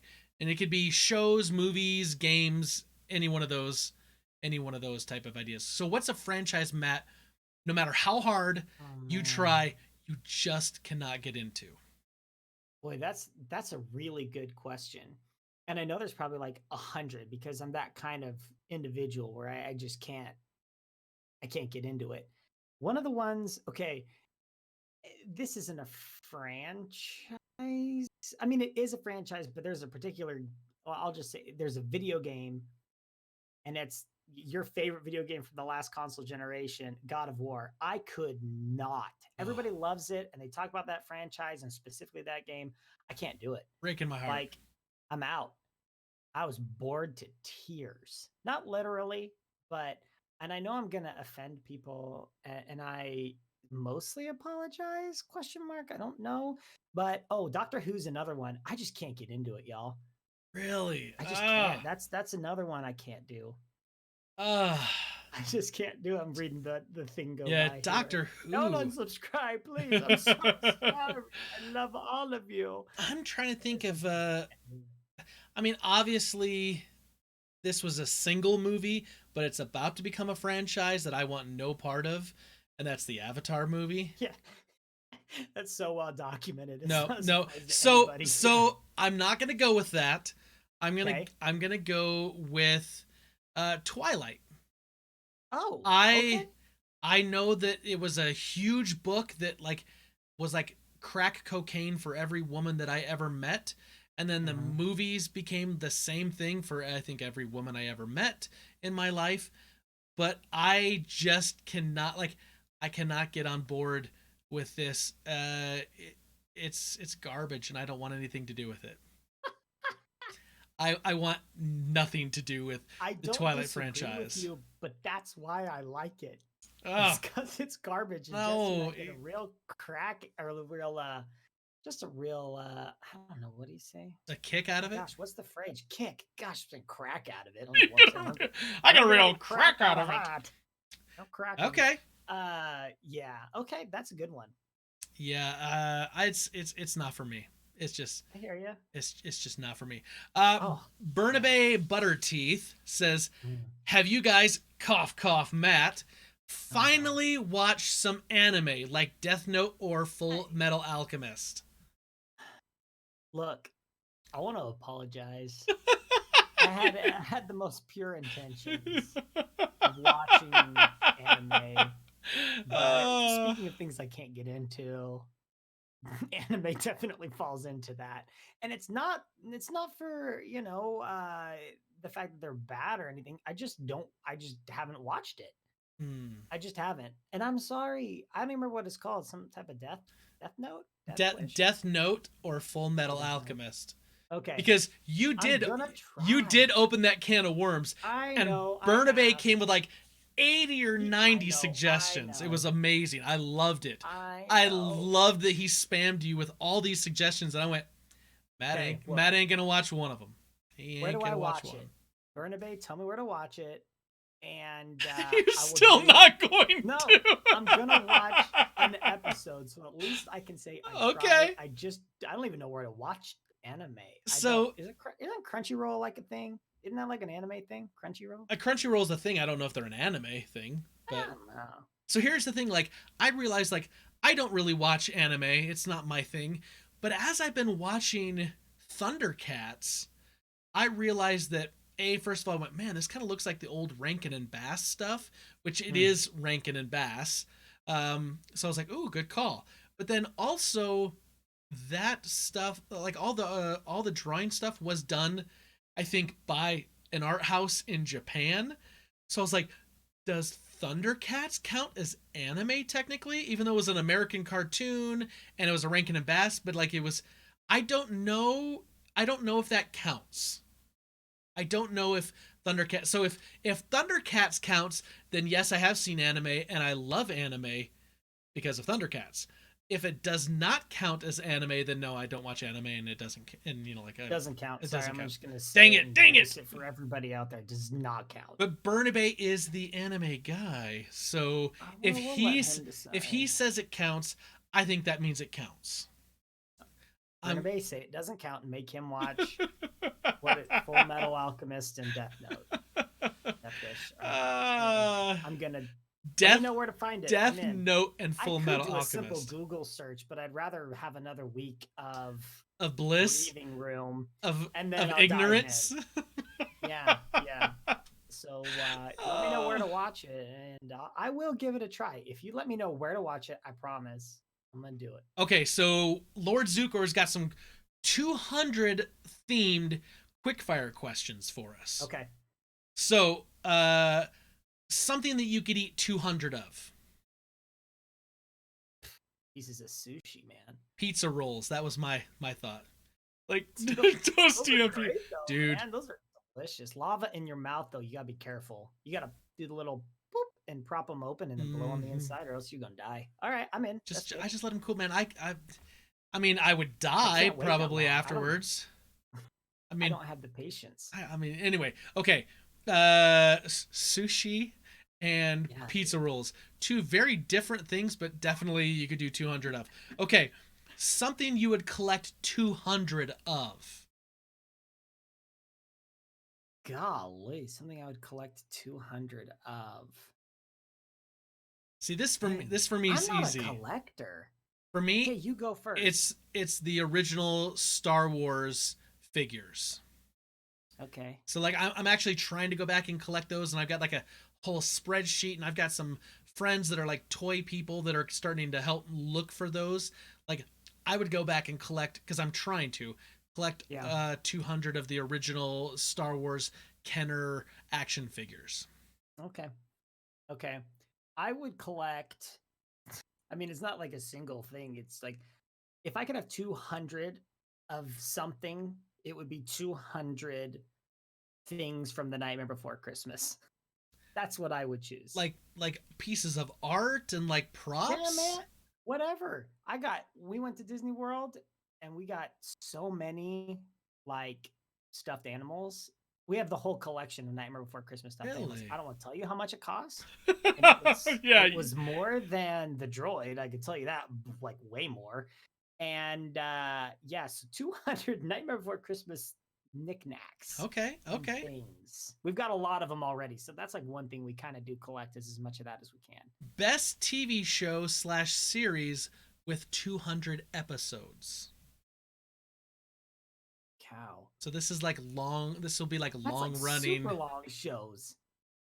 I cannot speak to that because I can't think of a single show that I've ever seen that has 200. Wait, how many does Supernatural have? 15 seasons. Oh, Supernatural's easily got to be over that. Supernatural for sure. 15 seasons at like 22 a season. Yeah, I'll take Supernatural. Okay. For me, I'm gonna say Simpsons. Oh, okay. Yeah. I mean, they're easily over. Yeah. 200. Okay, movie franchise you've spent at least 200 hours on. Movie franchise. There's been Star Wars. That's the Star. Only one I can even think. I mean, I definitely spent that on Star Wars. I'm sure. Lord of the Rings. Yeah, Lord of the Rings maybe. Those are long. Star Trek maybe, but for sure Star Wars. Easy, hands down, because I've just watched it so many times. Yeah. And there's like the stuff like, Rebels and Clone Wars and there's a lot. It definitely too easy. Okay. Video game you have 200 hours in. Legend of Zelda Breath of the Wild. That's the only game I've played that long. I've got I only had like 510 hours of Breath of the Wild in. So I'm gonna say World of Warcraft. Oh, you were a WoW guy. I was a WoW guy for a couple years. I played Nice. I played okay, either that, I'd say that and Halo 2. For sure Halo 2 back in the day. But World of Warcraft I played like 4 to 6 days a week for probably Yeah. 4 to 5 hours. Although recently Fall Guys, Dude, how do you spend 200 hours in Fall Guys? It's dude, like 7 mini games. I streamed it for 7 hours this last Friday night. I've got 7 to 8 hours every Friday night since it's Oh my released, gosh. and then probably 3 to 4 hours, Tuesday through Thursday. So I'm probably close to 200 hours on Fall Guys if I Good were grief. to do some math. But for Yeah. sure, WoW, and for sure Halo 2, I've got over 200 I wish hours that there was easy. like a way we could I wish they kept track of time, like when I was younger. I want to know how Mm. many hours I spent playing Age of Empires. I can't Ooh, even. That's yeah. got to be close to 200 hours. I played that. I played it a lot. Okay, anyway. Command and Conquer Red Alert. Command and Conquer, Ooh. StarCraft, Yes. Okay. Warcraft, the original ones. He says yes, but besides Animal Crossing, which of course we probably both have 200. Yeah. Okay. Yep. Movie you haven't seen 200 seconds of.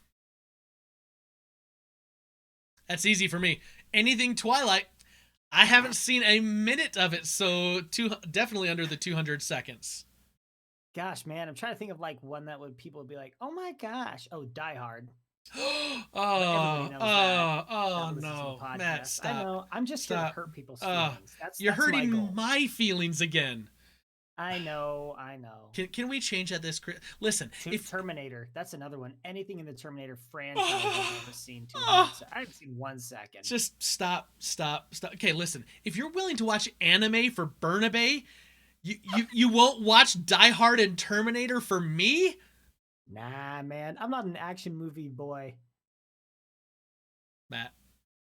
Just Matt. I know. I'm gonna get a lot of. I don't know if you're gonna make it to episode 300, let alone 201 at this rate.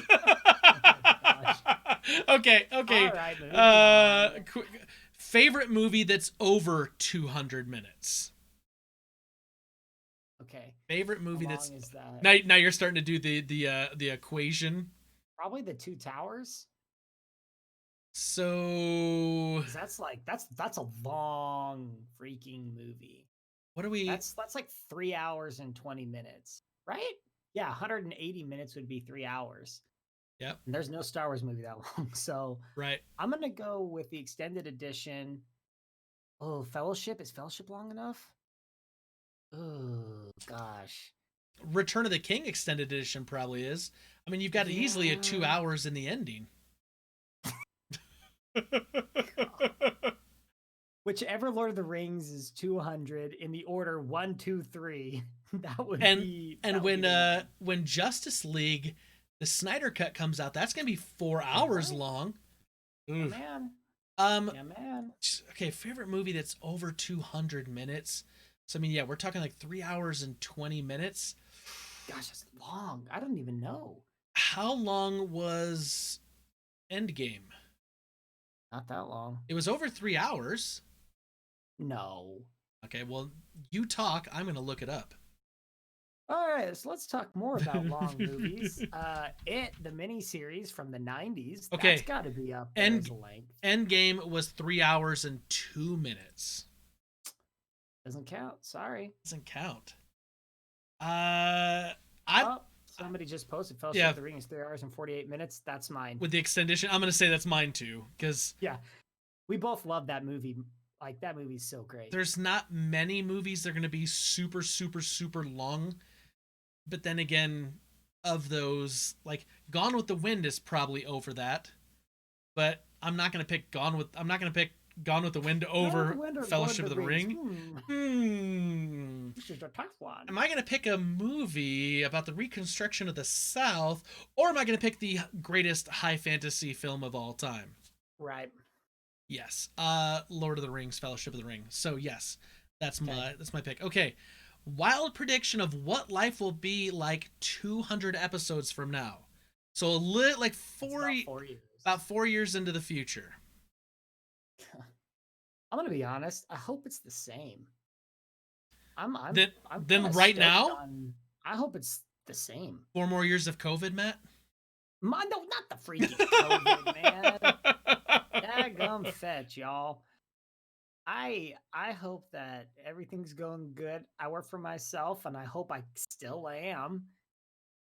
And oh man, gosh, what I don't know. Man, I'm trying to think of something like wild and crazy Okay. that's gonna happen next 4 years. Wild Dude, prediction.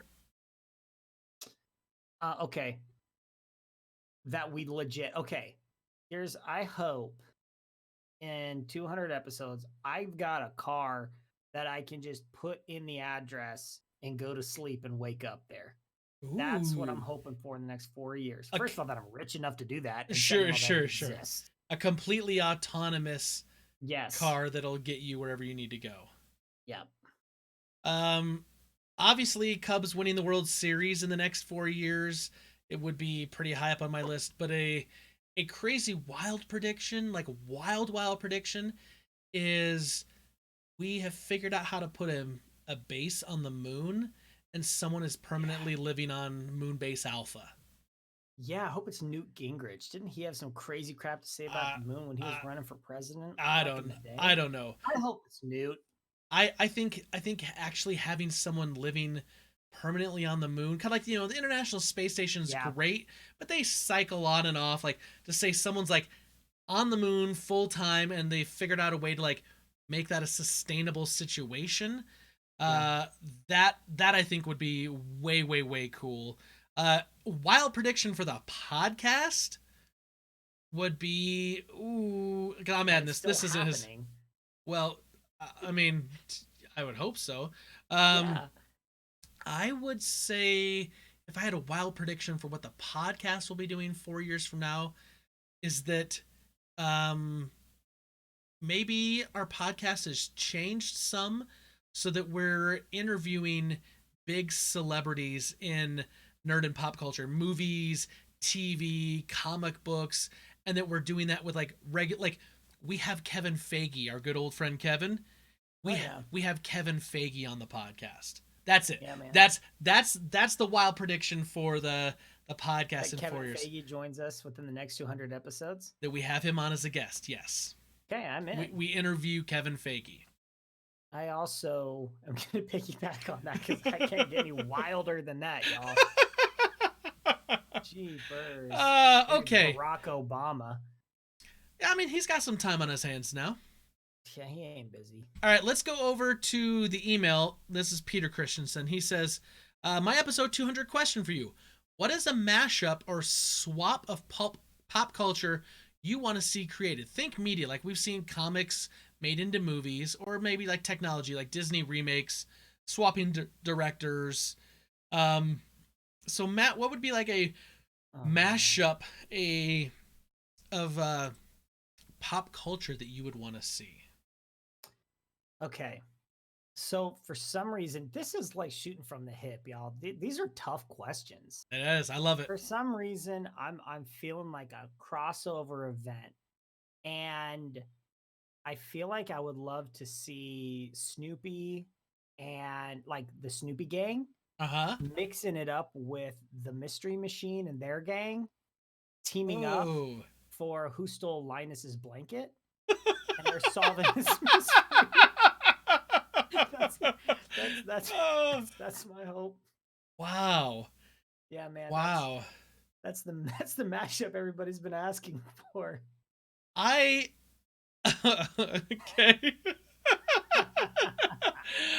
I want to see a reboot of Saved by the Bell, but instead of like Zach and Slater and Kelly, I want to see it be the X-Men. So we've got like our current X-Men, like, Wolverine and Magneto, but like somehow they're all like the same age, so they're going to transition. But like Magneto and Professor Xavier and Wolverine are all, like super into Jean Grey or into Kitty Pryde or something like that, where like it's this like weird like Saved by the Bell, but it's a TV show that's going to be watched week after week after week, and instead of Screech, we've got someone like Nightcrawler who's kind of like goofy and awkward or something. Like Yeah. I want to see that mashup happen so that it's just this like awkward teenage version of the X-Men in high school, but they're all kind of together trying to like figure out like, come on, Charles, let's go to the beach and let's go hang out. And then, Wolverine can just like stop time like Zach Morris did, and like, now let me tell you what's really going to happen. I want to see something crazy like that. Oh man. Yours sounds like it could happen. Why not? I mean, I don't know that Marvel's going to do that. Hey, we But, don't know. I like that idea. Yeah, man. I like that idea. Okay, let's jump over to Twitter for a question. Okay. 846, I can't breathe that. DSpin67 says, what are your thoughts on the Bethesda ZeniMax deal with Microsoft? Yeah. So obviously That dropped this morning. Yeah, Microsoft is purchasing Bethesda for like, what's it, like 6 or 7 billion? 5 billion. That's more than Lucasfilm. I know. Disney paid like 5 billion or 4.8 or something like that. 4.2 billion was what. Good grief. Yeah.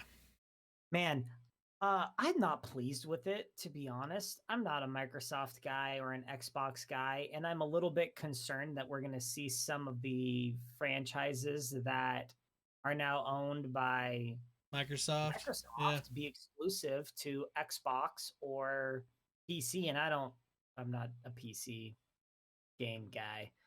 And it's not to say that Bethesda's kind of hit or miss recently, and they kind of are slow and stuff, but it also includes things, that like id Software's worked on, and I mean there's some other groups that get lumped in there, so the Doom games and Fallout and obviously the Elder Scrolls. I mean, there's some big franchises. So I don't like it because I don't want to have to care about what Xbox is doing. Yeah, me personally, I really don't care because like all the big titles from Bethesda, I don't really play those games. So for me, it's kind of like it's good for Microsoft. It could give them some exclusives that would definitely help them compete against the idea that Sony has the best exclusives. That's a 7.5 billion's a lot of money. That's a big gamble. I hope it pays off for them. The other question that DSpin wanted to know is, what did he say?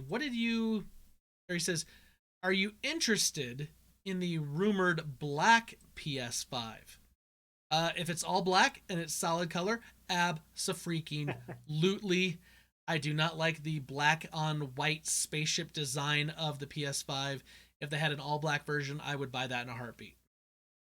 Yeah, I'd probably buy the all black if they were both out and I could choose my color. That's probably what I'd go with as well. I don't hate the white with the black like you do. I'm fine with it. I don't care, I guess, that much, but if I had the choice, I would choose the black. Okay. Just to remind you, super friends, if you're here live and you want to ask a question, go ahead and toss it in a chat, and we will pick out some of those questions. Let's jump back over to Discord. We've got pretty much Ryan and Lord Zukor kind of asked similar questions here. Any favorite moments from the past 200 episodes? Good question. So, if you, I've got one off the top of my head that's a favorite moment. Early on, when Steve was with me on the podcast, we kind of came up with this idea that like around some of the major holidays, we would try to have like some sort of like holiday themed episode, which obviously we still kind of do that today. Like, Memorial Day comes up and we talked about like favorite kind of war type of movies or whatever. But one of the first ones we did for that was Valentine's Day. And I remember talking with Steve, like, how are we going to come up with a Valentine's Day theme that revolves around like nerd and pop culture? And so we kind of came up with this idea of like, what was like the nerdiest like thing you've done. And Steve and I both came up with these really ridiculous things where like I had like I'd copied like a Genesis song onto a cassette tape that like I put in some girl's like mitt during softball during PE. I was like, listen to this. This is how I feel. And Steve like ran past a girl and he threw a necklace at her.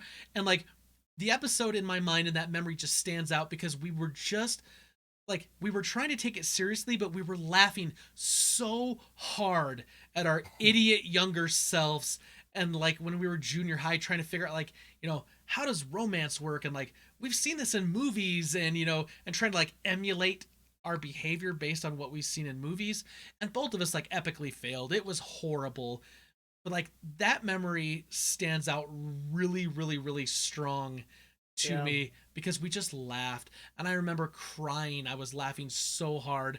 And I remember when I edited that, I had to like chop out like a 10-minute section of just Steve and I laughing.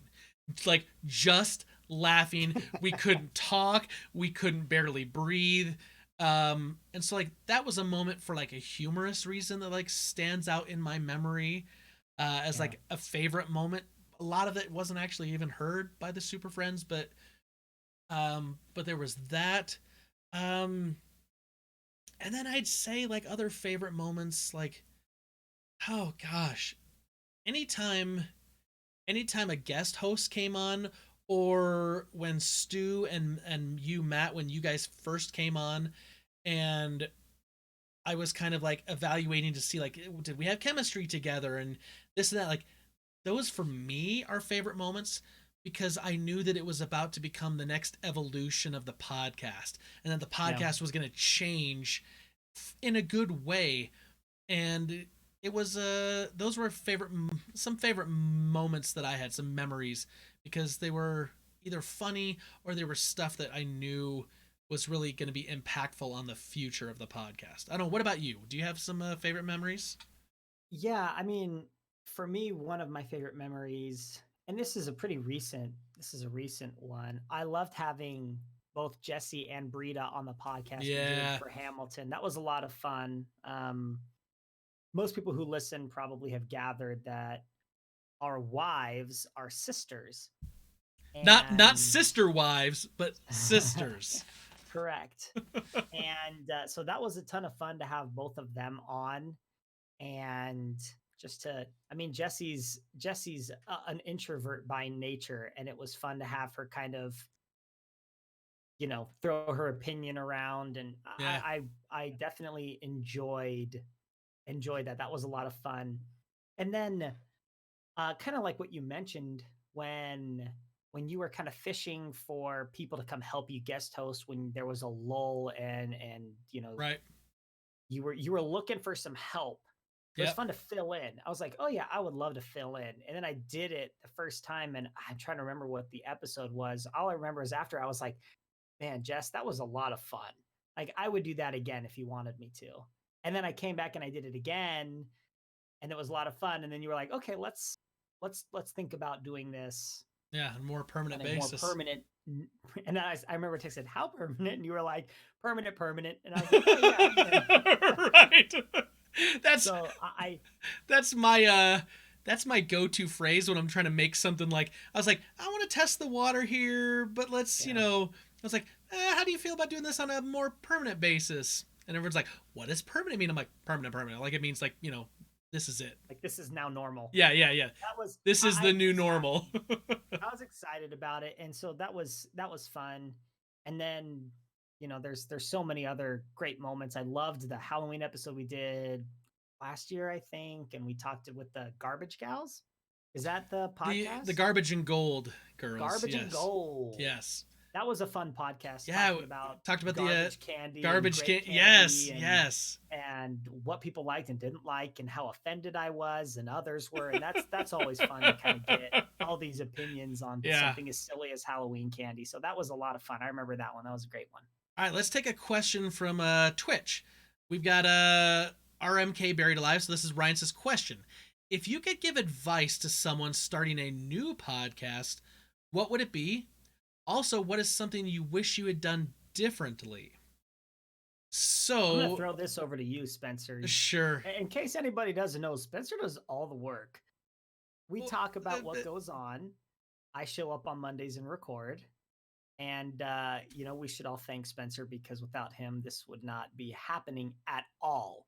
So I'm gonna throw this one I'm not gonna into let your I'm not gonna let you make me cry. So nice try, but thank you all the same. I'd say advice to someone new starting a podcast. I definitely say like you got to have a passion for what you're talking about. Like if you're not into sports, but like you know something about sports, starting a sports podcast isn't necessarily a good idea. You got to have a passion for it because it's like a lot of things when it comes to content creation. It's not just a show up and do the thing. Now, if you have co-hosts on, that could be, but if this is like your thing, you're starting, it's it's coming up with the content that you're going to put out, whether that's weekly, bi-weekly, monthly, Mhm. bi-monthly, whatever. It's coming up with the content, but it's also utilizing social media to try to get people to come and to listen or watch what you're putting out. It's booking guests depending on what you're trying to do. It's figuring out how to get your content to the people, so figuring out how to use an RSS service, someone to get your podcast out there. There's a lot of things, and then there's also a cost associated with it. So like if you're not hosting it on your own website and you don't already have that infrastructure, you got to pay someone to do that. And so this podcast has always been a labor of love, has always been a hobby, has always been something fun I've done, but it costs me time every week. It costs me a little bit of money every month, and it costs me not just time doing this, but like time away from my family and like having to spend some time, putting social media together and finding information to talk about and that. So it's more work than you think. So that would be my advice is like be passionate about what you want to talk about and make sure that you really want to do this. Then the other thing would be just start. You're not going to be perfect. You're not going to be perfect from the beginning. That's probably the thing I wish I would have done differently is I wish I would have started a little earlier. I had an idea and it took me about 5 months before I actually recorded the first episode because I wanted to make sure the audio was as good as we could do, which we definitely improved down the road. I wanted to make sure that like we had a whole bunch of ideas and this and that, and like I had the name and I had the format, and like you can get away with not having all of those things if you're doing an audio podcast. If you have quality audio and an idea and a name, you can just start with that, and it can grow and transform over time. So, that's what I would say I would have done differently. Is I would have started sooner. Nice. And I would recommend everyone else to do that. Staying with Twitch. Not okay. This is Tim Paulin. Tim says, not a question. I just like to thank Matt for filling the co-host chair and helping Spence keep the show going. A welcome addition, sir. And I will agree with that sentiment. A very much welcome addition. And Matt, how I'm gonna ask the question now. Now I'm gonna throw you in the hot seat here. Okay. What would you tell someone who's jumping in and filling a spot in a existing podcast that from what you've learned? Yeah, so this was a look. Um I never, especially with something, okay, well, this is a loaded question. I'm going all over the place here. Nice. I was very intimidated initially. I mean, to guest, I was okay with guesting. But as you know, I never considered myself to be like all that knowledgeable about things. Cause when I think of like Fortress of Nerditude, I was thinking of like Doctor Who and like Star Trek. And I was Right. telling Jesse, I was like, I just don't, that's not my thing. Now, pop culture, I know way too much about. Right. And like the news of what's going on, I know way too much about. like in the things that I'm passionate about. And I found myself understanding kind of more about what I could bring. Mm-hmm. And and I would say if you're joining a podcast, let's say, don't try to be who the previous Yep. co-host was. Yeah. Just be who you are. And I mean, kind of that's what I went in with was I'm going to be who I am, and I hope people like it. Yeah. And that they're not turned off by the fact they don't know everything about everything, and that I'm not nerdy enough, which just definitely is not an issue. No. I'm an ultra nerd. Um, just only about, certain things. Sure. But anyway, that would be my thing is like just go for it and don't try to be the other co-hosts. Bring your own thing to the table, be confident as you can be, I guess. And you know, I don't know. just just have fun with it, I Be guess. be yourself. I mean, that's not only good advice for that question, but that's just good life advice, Matt. Yeah. If you're a simple man like me, just own it. Just be like, look, I don't know about Christopher Nolan, y'all, but I'm a simple man, and his movies are just too complex for this little brain. Yep. Yep. I gotcha. Let's jump back over to a question here on Discord. Foolish Fuji says, "What is an unpopular opinion you have about a film franchise you like or dislike?"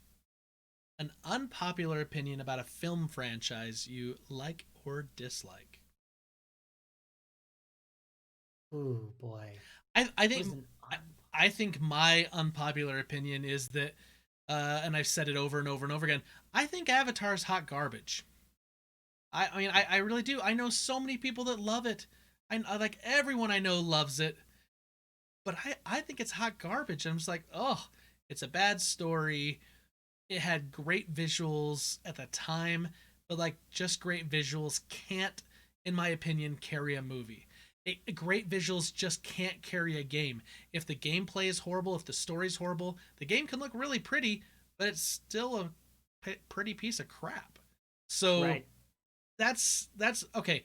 Maybe I'll shift it a little bit, not from just Avatar, because I'm famous for crapping all over Avatar, but visuals alone for me won't carry a movie, won't carry a video game. There's Right. there's got to be something else, and so like Avatar for me just isn't good because all it is good visuals, and that's just not enough for me. And I know that I'm very much in a vocal minority on that. Even though I've got a podcast where I can, say that as loudly as I want, Right. I know I'm Yeah. in the minority on that. Yeah. I mean, I feel like I've got quite a few things I could say right now. I don't want to offend Spencer, so I'm not going to say the one that I was going to say. This is going to offend Spencer too. Actually, what do I care? Yes, What am I thinking about offending Spencer? you might as well do it. Jeez Louise.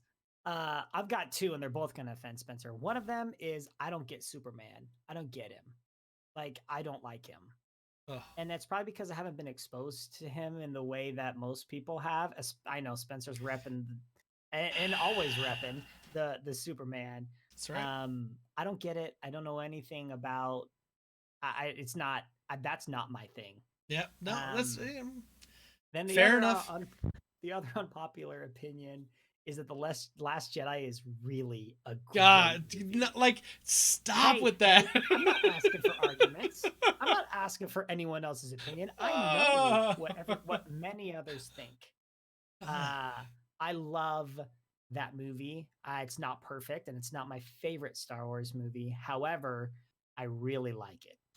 I love that Fuji has literally asked a question that you and I like. I almost knew where this would go inevitably because we've retread this ground many Yeah. many many times. You know what? They're your opinions, and definitely I disagree. But that's the thing. Their Yeah, opinions. but we agree on Rise of Skywalker. That's Yeah, the that's unifying moment that's we have. hot That's garbage. hot garbage. That's hot garbage. Okay. Over on Discord, Gizpicka, sometimes known as Balls, says for both of us, Spider-Man 90s cartoon or the X-Men 90s cartoon? Spider-Man. Spider-Man for me as well. Yeah. Spider-Man for me as well. Only because I watched that religiously. Like, I would make sure that, like, in the afternoon, I was watching that when it was on. I watched X-Men if it was already on. I didn't go out of my way to, like, change plans Right, to right. watch No, that. Spider-Man was always the freaking shiz to me. He was my superhero. X-Men was never my thing until the movies came out. I'll be honest, I didn't read. I mean, everybody who listens knows I ain't a comic book guy. I've never had one. Actually, I did buy one, and it was the one that Charles was the editor for. That's the only one I've ever purchased. Nice. Um, but yeah, definitely Spider-Man. Okay, so this is a specific question from Balls to you, Matt. Is it Oh, boy. 1 T or 2 T's On my name, on your name? 2 T's. 2 T's. TT. Okay. 2 T's. He says, as someone who's going to Disney for the first time this November, hopefully, what would you say is missing that I should truly experience, or is it even worth it? So maybe he's asking, like, you know, because of the changes right now, something that he would miss that, like, he would need to go back for to experience. Because I know that they've changed some things, right? Like no fireworks in the evenings. Yeah, And if no it's a first time, indoor shows. I don't know. If it's a first time, I may not go right now. But then I might go. Oh gosh. Right? Because lower Look, crowds. You're not missing that much. In my opinion, if you're bringing a family and kids, yeah, you're missing things like parades and fireworks. But if you're like wanting to get on rides and experience like this, like what Disney has to deliver with their storytelling through like a ride, you're not going to be missing much of anything. Let me ask you this though. Because I know Balls, it's just him and his wife. So like I know there's no kids. So like the family element's kind of taken out of that somewhat. But like I know shows, like some of the indoor shows where like, you know, it's super hot and so like you can go inside and like watch Aladdin or watch, you know, like kind of that. What about like the outdoor shows, Matt? Like the water shows they will do where they do all the lights and stuff. Was that stuff closed as well? Yeah, so there's not going to be any of that. There's the indoor shows. There's many of them are still going. Tiki Room was going. Country Bears Jamboree was going. Bugs Life was going. There's no like live performers though. Okay. So yeah.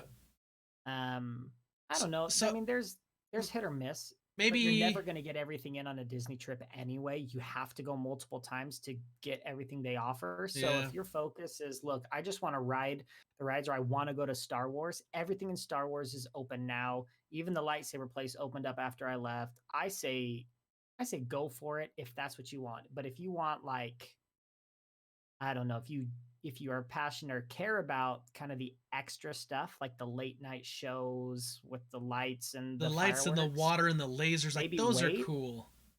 And they definitely are cool. But I personally was never super about those. So I wouldn't have experienced them firsthand, even if they were going. Okay. So he wants to know it's been 9,048 days since the release of Theodore Rex, and you couldn't find an hour and a half of that time to watch it yet. Nope. I still haven't seen the Whoopi Goldberg 1995 Theodore Rex movie, and I was like, what in the heck? I promise you, Balls, I will watch that before we reach episode 300. Okay. I'm giving myself like 2 years. So I gave myself a week from whenever I hear back about the anime places. And then my question to me is, what's up, homie? What's going on, man? What's going on, home slice, home skillet? I'm gonna kick it 90s there for a minute. That's rough. Okay.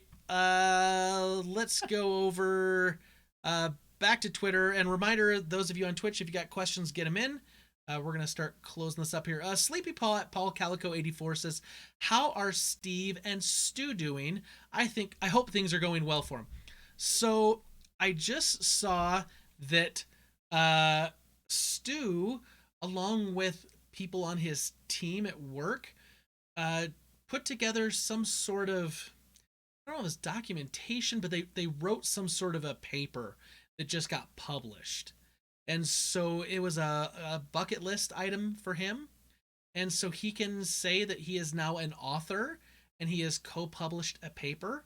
And so he's doing well. He is, he still just lives right around the corner from me. He's married to Katina, and his daughter had their first child, and I believe his daughter and husband are pregnant with their second child.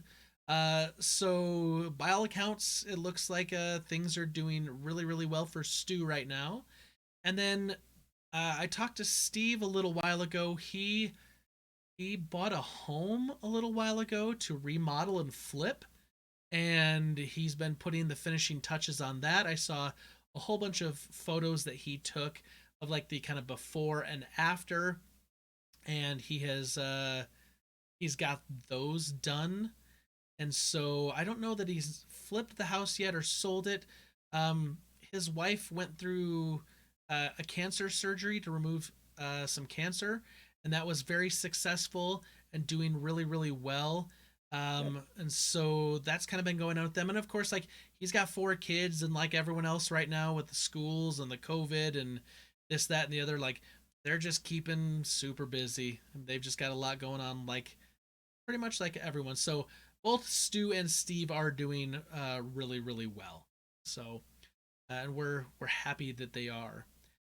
Okay, I got one more question, I think, over here on Discord, and if we get anything else in the Twitch, we'll answer that here before we wrap things up. But I got a question that says, if you could time travel to any year and live there for a full year, Matt, which year would you pick and why? Oh man, I got a lot of questions about how this is going to work. Am I going back to being the age I was in that year? The question just says you could go back, Okay. time travel to a year, and you'd live there for a full year. Which one would you pick and why? So I'm gonna assume then you'd come back, I guess. Yeah. Okay. I mean, we can kind of set these rules a little bit how we want to, right? Yeah.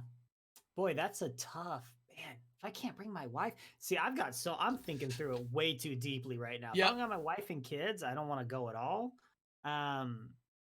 Shoot. Okay. I'm gonna stop thinking too hard about who's joining me on this year and think more of the vein of the podcast, of the nerd and pop cultureness of it all. Oof. Hmm.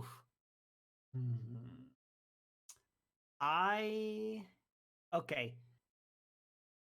I'm gonna go back to the year that I was born. Oh. I'm gonna go to 1988 because I want to see. Okay, you see pictures. I mean, when you're little, you don't really remember all that much. I'd like to go to the year that I was born, and I would. Okay, there's so many things here because time travel is so crazy. I want to be there, and I want to see like my parents parenting me. I want to see like I just think that would be so interesting. Like what it was like the year I was born, as far as like what was going on in the world and what it was really like that year.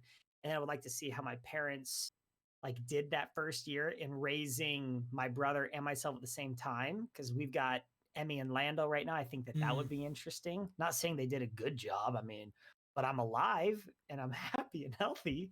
I don't know. I just think it would be interesting to go back to the year that I was born. Interesting. Yeah, see, I was thinking about this, and you went like a completely different way. Like I thought you were like, I want to go so I could like see this or experience, like, I don't know, like a. I went there, but then I was like, nah, man. Right, like go back to like 1977 and like see Star Wars in the theater. Too easy. I went in a different direction, man. I started thinking about this just now, and I was like, oh, like there's lots of things like you could think like that. I'm gonna go back in time and I'm gonna purchase stock in Apple, and then hold on to it, like yeah. Okay. Yeah, that's what I meant to do. But we all know how that worked out in Back to the Future too, with the sports almanac. So like I'm not trying to go that direction. So I started thinking like I would love if you got to live a whole year, I would love, and if I go back to that time period, I would love to go back to like maybe like 1995, the year I turned 16, like right on like my 16th birthday, and I got my driver's license because I had like true freedom for the first time. Like if I wanted to go somewhere, I could just take the car keys and go somewhere. And I could Steve and I and Josh and Jason, just like a whole bunch of our friends, like we'd be back in high school again, and we'd be able to like go and like relive that and just like hang out without having like the real worries of like I need a real job to pay insurance and mortgage and kids. And like, not that I don't want to be with my kids, because that's not what I'm saying, but like just to go back to a simpler time when Sure. gas was 94 cents a gallon, and a $10 bill could not only fill my gas tank but give me something to eat and drink from the gas station as well on a Friday night. And like I could just go and spend all my time with my friends, goofing around, doing dumb, stupid stuff that like you do when you're 16. But the Yeah. idea of doing that when you're 41, you're like, oh, heck no, I'm not doing that now. Like, that's so dangerous. Like, what were we Yeah. thinking? Nah, like, I'd go back and I'd relive 1995 all over Nice. again. So I like that. It's cool. that's kind of where my mind went. So let's see here.